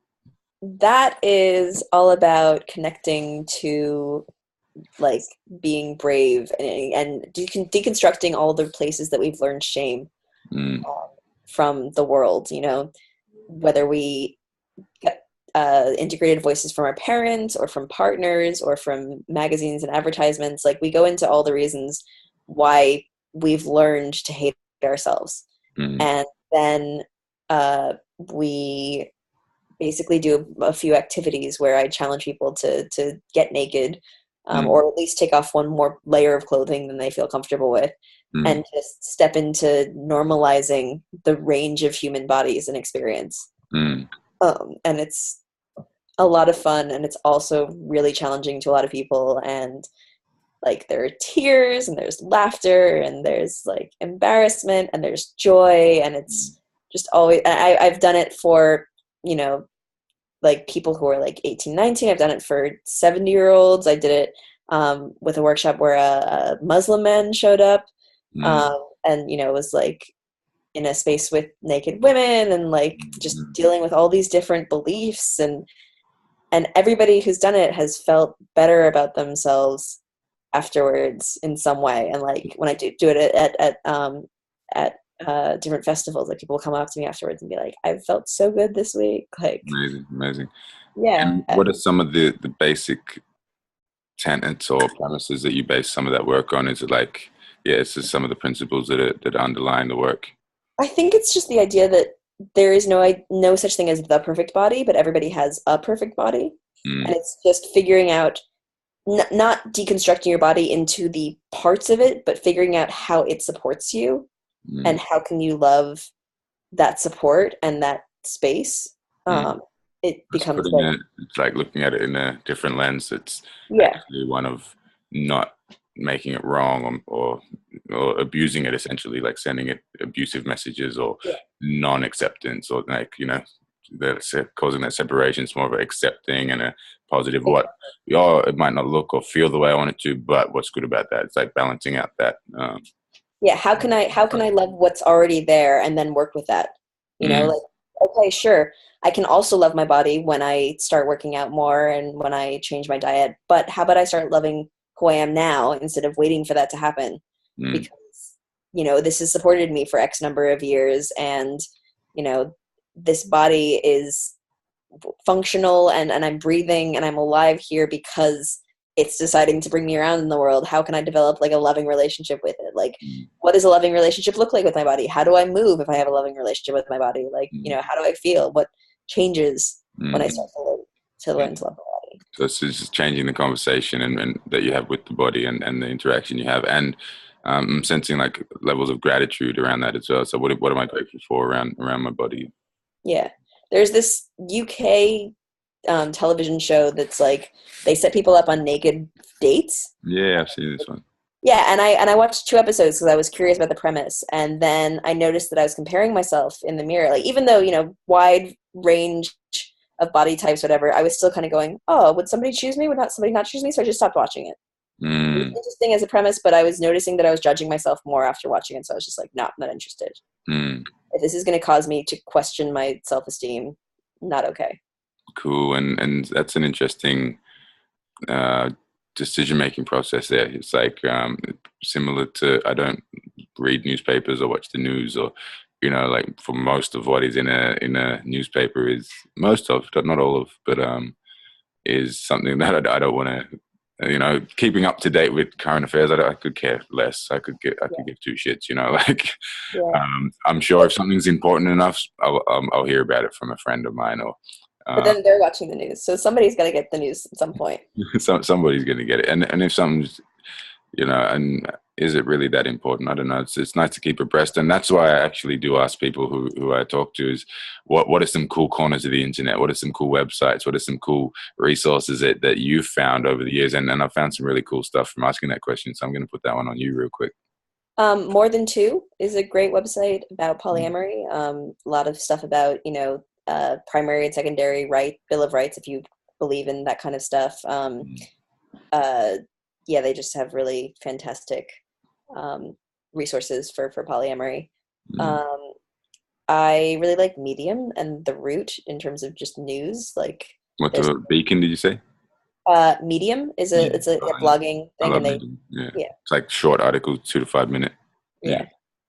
And The Root is really good. Do you write anything for them, or? No, I just blog on my own. The Jenna Has No Idea .wordpress.com if you want to read it. and I What is that? What is that? Is that embarrassment? What's coming up there? It's funny to plug my own stuff.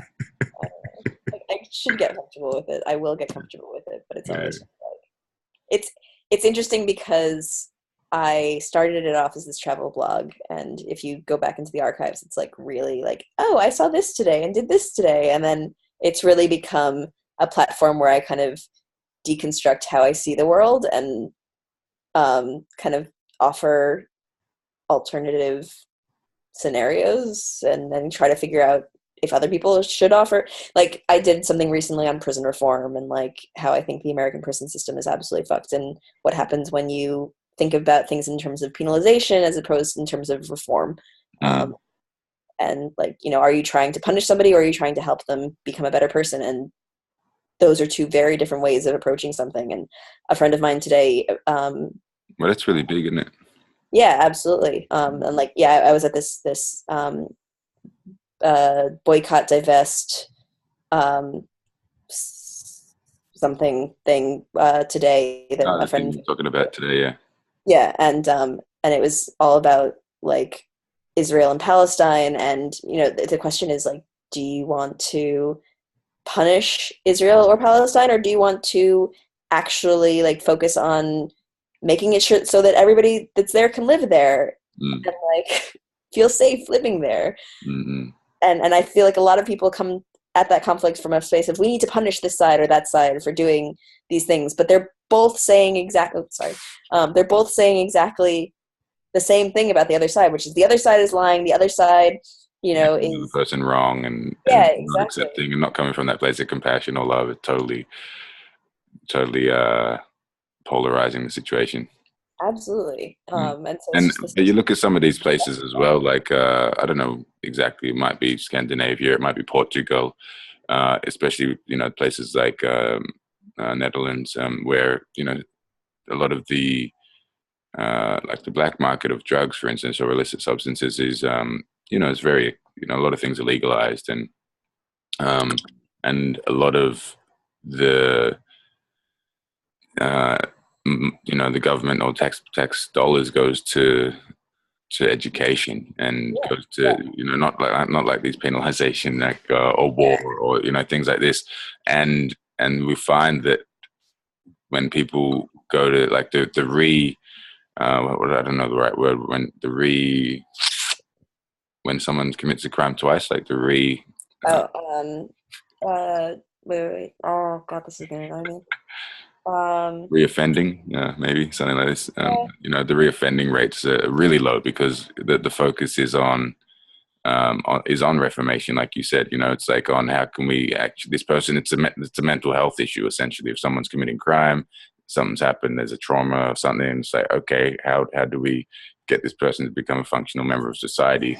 And the focus is a lot on that in these countries, and maximum security prisons will have like one guard who doesn't have any kind of weaponry or like and people and they get to with use knives and knives yeah, and forks and things, like it's like, and this yeah. is I linked to that heavily in the article that I wrote, but like, it's just posted on my own blog, so it's just like the random music. rants. It's a little rant spot for you.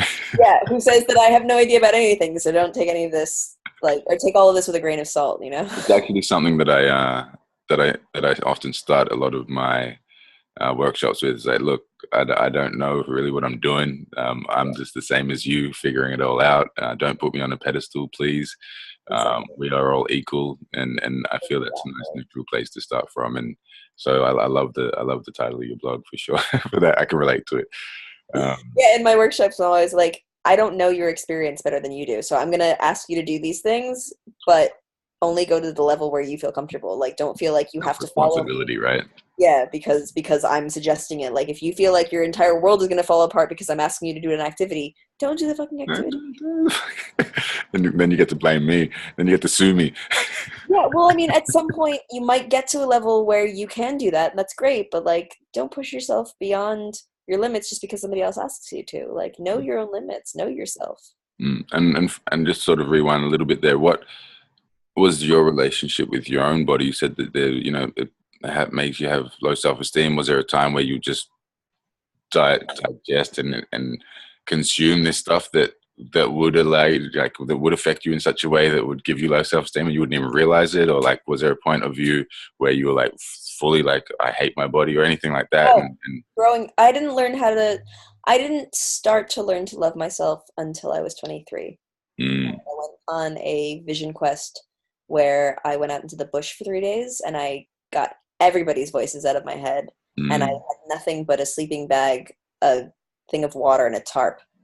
And so I fasted for 3 days and I couldn't write anything down. I like let everything go. And it was the first time that I really kind of went, well, you know what? I hold myself to a state of perfection that I would never hold anybody else to, because I see other people doing things and I think, oh, they must have their shit together. They're perfect. They've got everything sorted out. And I never see them behind closed doors when they're alone. You know, I never read their minds, and like I just assume that they know.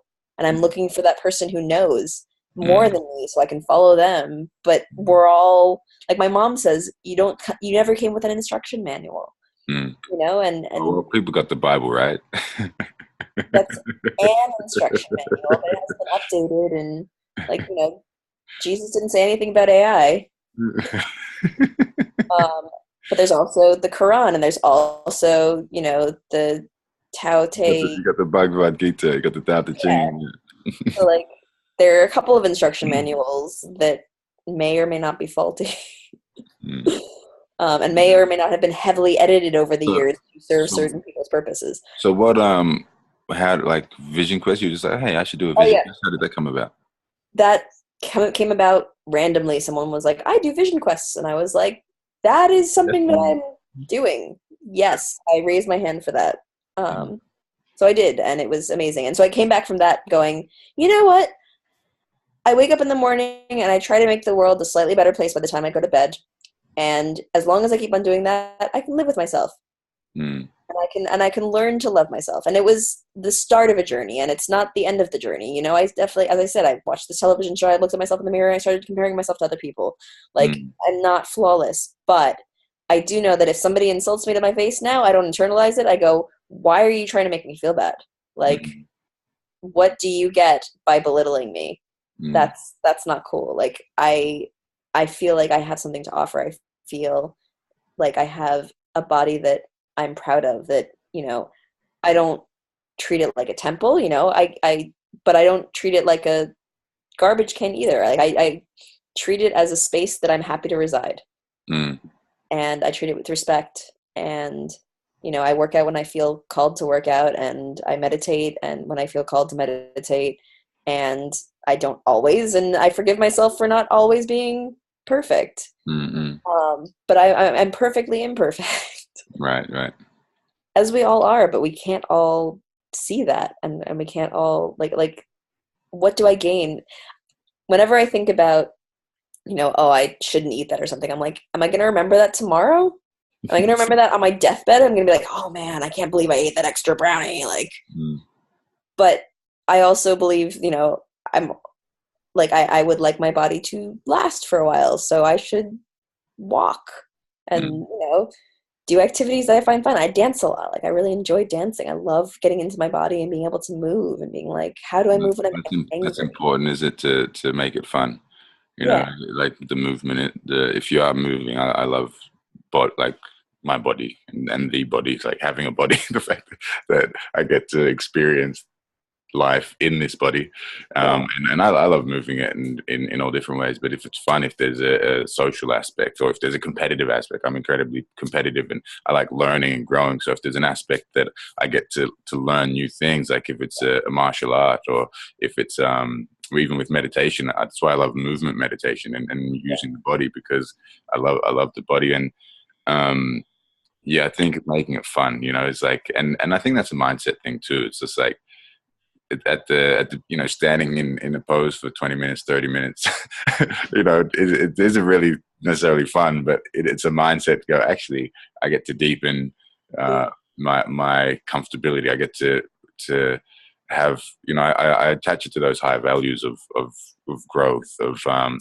deepening, and of expansion, of being more okay with the vicissitudes of life. I can see the benefits of being able to remain calm under pressure, for instance, and it's like, for me, that's fun, you know, like that's real fun, and then to be able to you know, that I know for me, that makes me a more fulfilled in myself, but also more like I'm a more of a beneficial presence on the earth, like I'm more capable of actually influencing people positively. So I know that I'm going to be a better, I'm going to turn up better in the world, and people who interact with me are going to feel better, and I'm going to be more present, and I'm going to be able to share my gifts with the world more. So for me, that's fun. I love interacting with people, and I can attach it.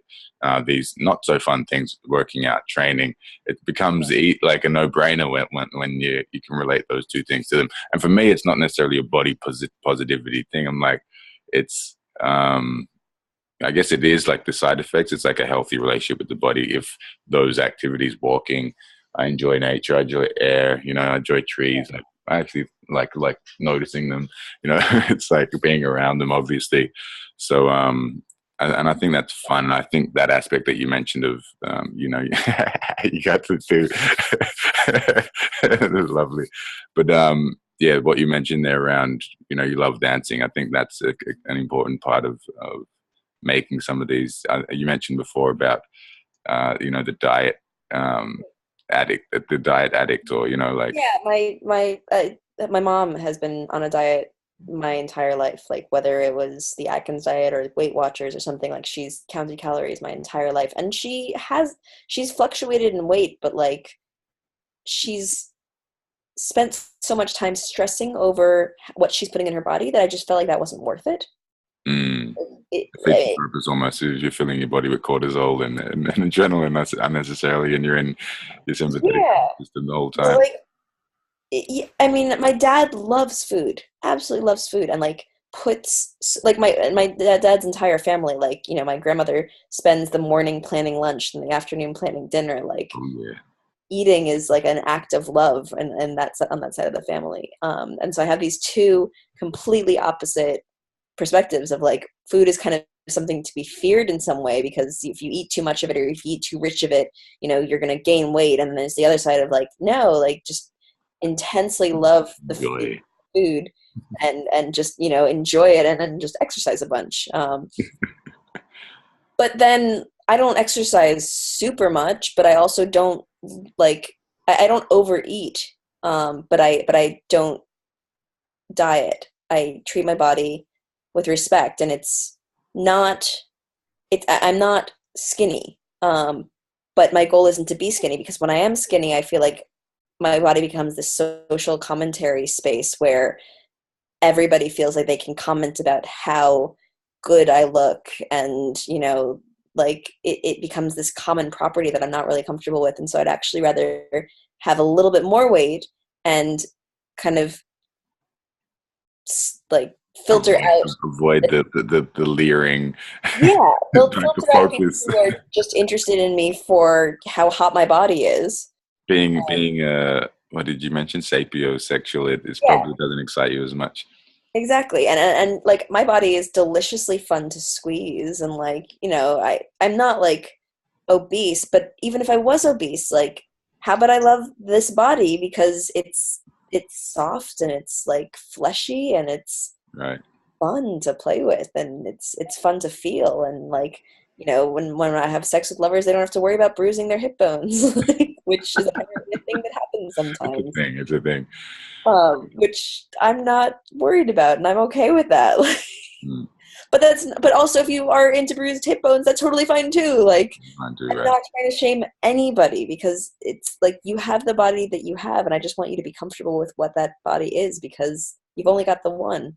Mm, And if you want to change it, that's fine, but change it from a space of love. Change it from a space of like, oh, I wonder how this will feel, you know, if I eat less, or if I exercise more, or if I eat more, or like, you know, if I give myself permission to be stationary for a while. Like, you know, there's also the people who carefully monitor every calorie and, you know, figure out how much they have to exercise so that they burn more calories than they eat, and like spend their entire day at the gym. And I'm like, is this enjoyable for you?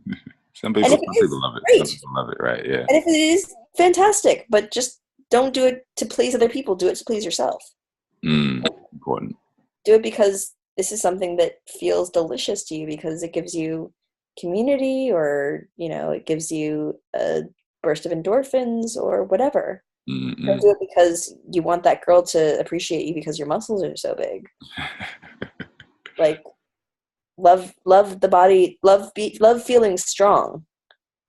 Or, you know, don't let me tell you what the fuck to do. Ignore me. Right. Like, if something's making you happy, do it. Well, that's what it comes down to, right? Doing what you love and finding what you love as well. I feel that often we, you know, aren't necessarily encouraged to do the things we love or find the things we love, and and often even if we do, we're like, oh, I love that, but I got to do it after work, or I got to do it once a year, or I'm not allowed to do that all the time. Let's get a real job, or like these kind of mentalities, or I'm not allowed to whatever, if it's in the love realm, I can't love more than one person. It feels great, but no, I can't do it. I'm encouraging people to find what they love and just go hell for leather. What will happen if you do that all the time? If you like creating art, but I can't do that, I've got to work. See what happens if you do go all in. I find that I think the world would definitely look a lot different if people were doing that more. My dad does construction project management in New York, and he has a social work degree, and he loves creative writing.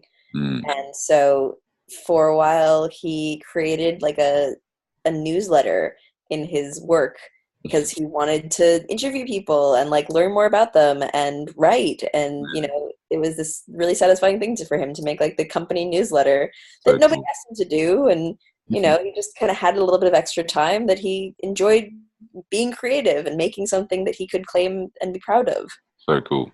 Like, so like it wasn't his dream job, but he was making it what he wanted it to be instead of just allowing it to control him. Like, I believe strongly that you bring yourself to wherever you are, and so you might as well make that space a space where you can be comfortable.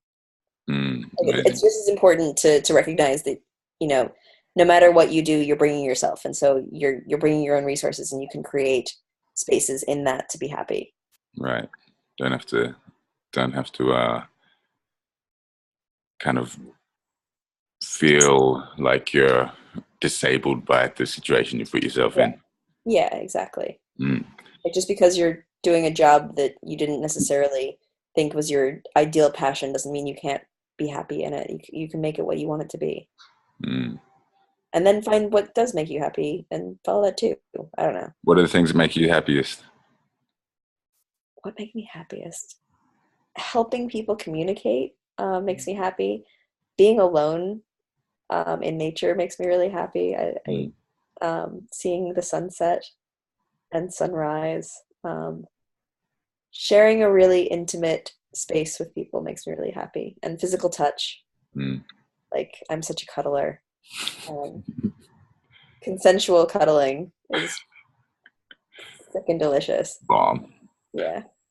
But yeah, like I love helping people figure out stuff. Like, I love asking somebody a question and having their face light up and going like, oh, I've never really thought about that before. Let me figure out how to answer that. Like, what are some of the questions that give that experience to you that you've been asked?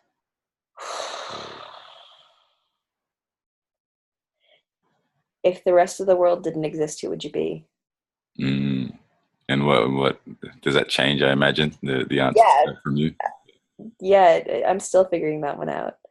I'm still figuring out. Like, I once had a mental breakdown because the rest of the world didn't exist, or the rest of the people in the world didn't exist? The rest of the people in the world didn't exist. Like, yeah, I'm constantly kind of trying to figure out what identity is, and it's interesting because I think so much of our identity is based off of how other people perceive us. It's a great question, right?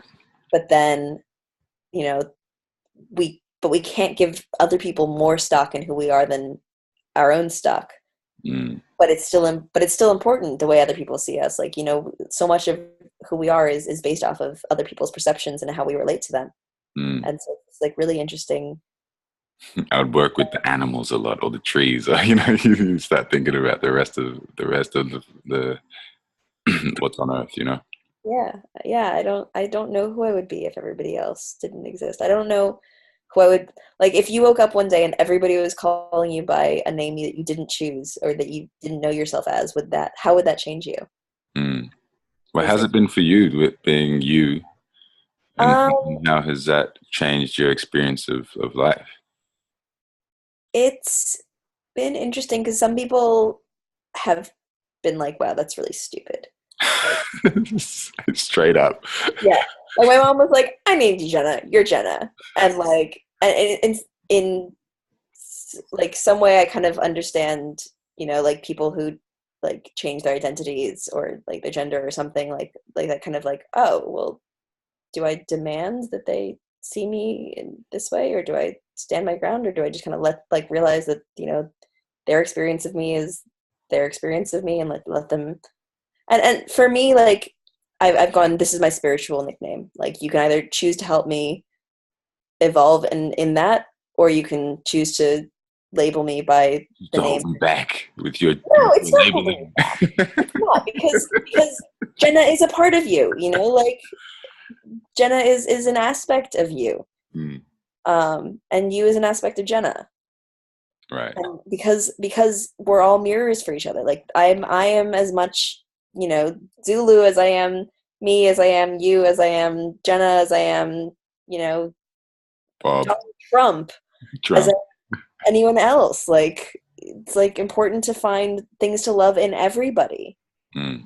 and ways to show up with love as much as is humanly possible for me to, like, that. My goal is just to be love. Well, I find that coming from that space would I imagine that would support you or support anyone in the ideas of having composure or having okayness with others, having joy and having love and having anything that is good, a good experience, you know. And yeah, I feel that is, yeah, probably. Conversion is the opposite of jealousy, for people who haven't heard of conversion, by the way. Yeah. Just to touch on that, so go a bit more into that. So, Oh, yes. So compersion is the idea that you get happy, or find satisfaction in your partner's joy, mm, or at in least that's the partners way, or in anyone else's. and in anyone's joy, but like it Mm. tends to be more used in terms of partners. Although, like, you know, I get excited when my friends, you know, get their dream job, and like Or I even get, my enemies as well. Like I get that as well. Like it's like cool. You know, there's probably a pang of oof that hurts. Like, and it's like the self, like ooh, I haven't worked hard enough to do the thing, or you know, then it's a pang of that, and it's like actually I put myself in that again. I turn the tables. What's it like for them? And I'm like, fuck, that must feel good. You know, that they put oh, it. hey, North Korean scientists, you figured out how to send a missile to America. Good on you guys. You must be so proud. I imagine the cheering. I imagine, like, you know, when NASA launched and the whole room was like, yeah, it would be a similar similar experience. You did it, Oh guys. You God. know, you figured out how to just kill off all the white folk and or anyone who's not got North Korean bloodline DNA. Amazing. Oh, the world. The world, the world, the world. There's a lot to work on. What was it like being in South Korea? Beautiful. Did you go to North Korea? Because there's parts you can go to, I like went to the DMZ, legal. the demilitarized zone. So I walked up to the line that lets you see North Korea, but I didn't go in. Cool. What was that like? What was the feeling like when you were there? Bittersweet. In Um, what way? I actually I cried at the DMZ, because there was so much. It felt like there was so much hope, Mm, of reconciliation, and like just the tease. well, it just I had this image of like people just holding their hands out and going, we're here, and then somebody just holding, like, and North Korea just like, and really the leaders of North Korea just holding so tightly, being like, I'm scared, I'm scared, I'm scared, I'm scared, I'm scared, and I'm gonna lash out with anger because I'm scared. Mm, And just seeing how much pain is being caused by that fear, mm. just, and I just saw so much love in that act of like, we don't hate you. We're blasting K-pop at North Korea. They play music towards North Korea. Mm, That's like happy, beautiful music. yeah. And I had this sense of like yearning of, we would love to be able to reconnect here, but just this like absolute fear of, I can't do that. Like what happened? How will I be punished if I you know, loosen my Go again. grasp on this power? Mm. And so yeah, it brought me to tears. It was very moving, and the actual demilitarized zone is gorgeous. As in geographically and Yeah, it's lush. They dropped like 15,000 landmines, and so nobody goes into it, and so it's this like 4 kilometer wide swath of nature. It's like a beautiful nature reserve where occasionally a deer loses a limb because they stepped on a landmine, and so it's this like microcosm of the world where it's beautiful and terrible and bizarre and like joyful and what the fuck. right. And what would you, if you had the leader of North Korea in one-on-one or workshop kind of space, what would you love to share with them? I'd give him a hug. I'd just try to show up with absolute love and just, Consensually, of course. not sensually, but I said consensually. oh, consensually, yes, Yeah. consensually. I wouldn't try to seduce. But I think that there's some. So you wouldn't talk to them. You wouldn't have any words. Um, Eventually, maybe, but I think showing up just from like absolute compassionate, like it's okay, you're safe, Mm. and you know, here's what love really feels like. Not power and fear and like, respect bred from fear, but here's what actual love, unconditional and delightful and joyful love feels like. Mm. And you can have this with anyone. You just have to not be afraid of being vulnerable. Mm. And that's so terrifying to nearly everybody. Right. To me, sometimes it's terrifying to be vulnerable, but when I sink into a space of like, what is the most loving way that I can show up right now? How can I act with the most love? That's when the magic happens. Mm. And that's when the walls disappear and when miracles happen. Right. I think. So what's been your experience with vulnerability then? And how has that played Vulnerability is like the most courageous, powerful, wonderful thing that you can act from. Showing your vulnerability is the most powerful tool that we have. Mm. And what does it look like? And how can we do it more? How can we do it better? I mean, it's going to look different for everybody, I think. Mm. But for me, it's like remembering that fear isn't a good enough reason not to do something. Mm. And when I'm afraid of doing something, I tend to push myself to do so. Because I'd rather know than to think what if. Take a curiosity there as well.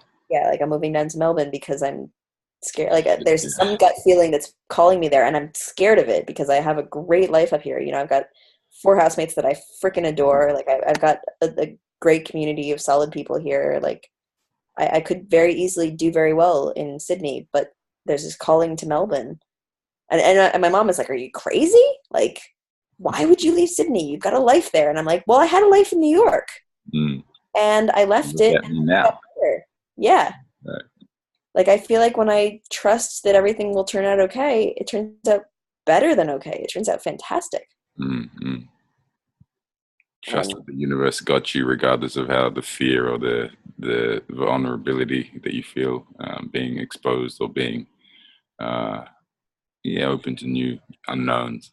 Yeah, and what can I learn when it's not easy, when it's, rocky, and when I'm in pain? Like, what can I learn from that? What's the growth there?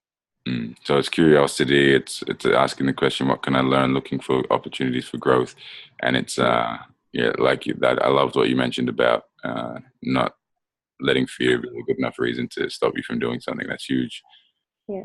Very useful stuff. So I just wanted to thank you. I just want to wrap up. I know we've been here for a while. Awesome. Thank you so much for your time and sharing your letting us get inside your mind a little bit, inside your mind and your heart. I have enjoyed our time, and I'd love to do it again sometime if you're up for that as well. Absolutely.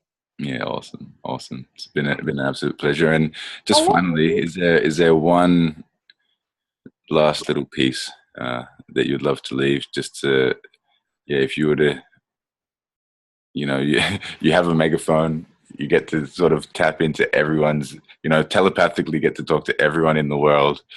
This is like your last message. You're about to die. You know that you're about to take your last breath. What are you telling people? My favorite quote. I'm gonna take a little bit from Ronald Reagan of all people, but I'm gonna put a twist on my own. He said, "Live simply, love generously, care deeply, speak kindly." And I'm gonna say, add on top of that, and when you can't do that, forgive yourself and start again. Awesome. Can you just slow that down for us and just repeat it again? Live simply, love generously, care deeply, speak kindly. And yeah, when you can't do that, forgive yourself and start it all over again. Because this too shall pass. I don't know. Yeah. I'm a freaking fortune cookie. Give it to them. Drop that Salt Bay on him. I love you. You're awesome. Fantastic. Thank you so much. And until next time, guys, you know where to find us and you know what to do. Cool. That is rock on.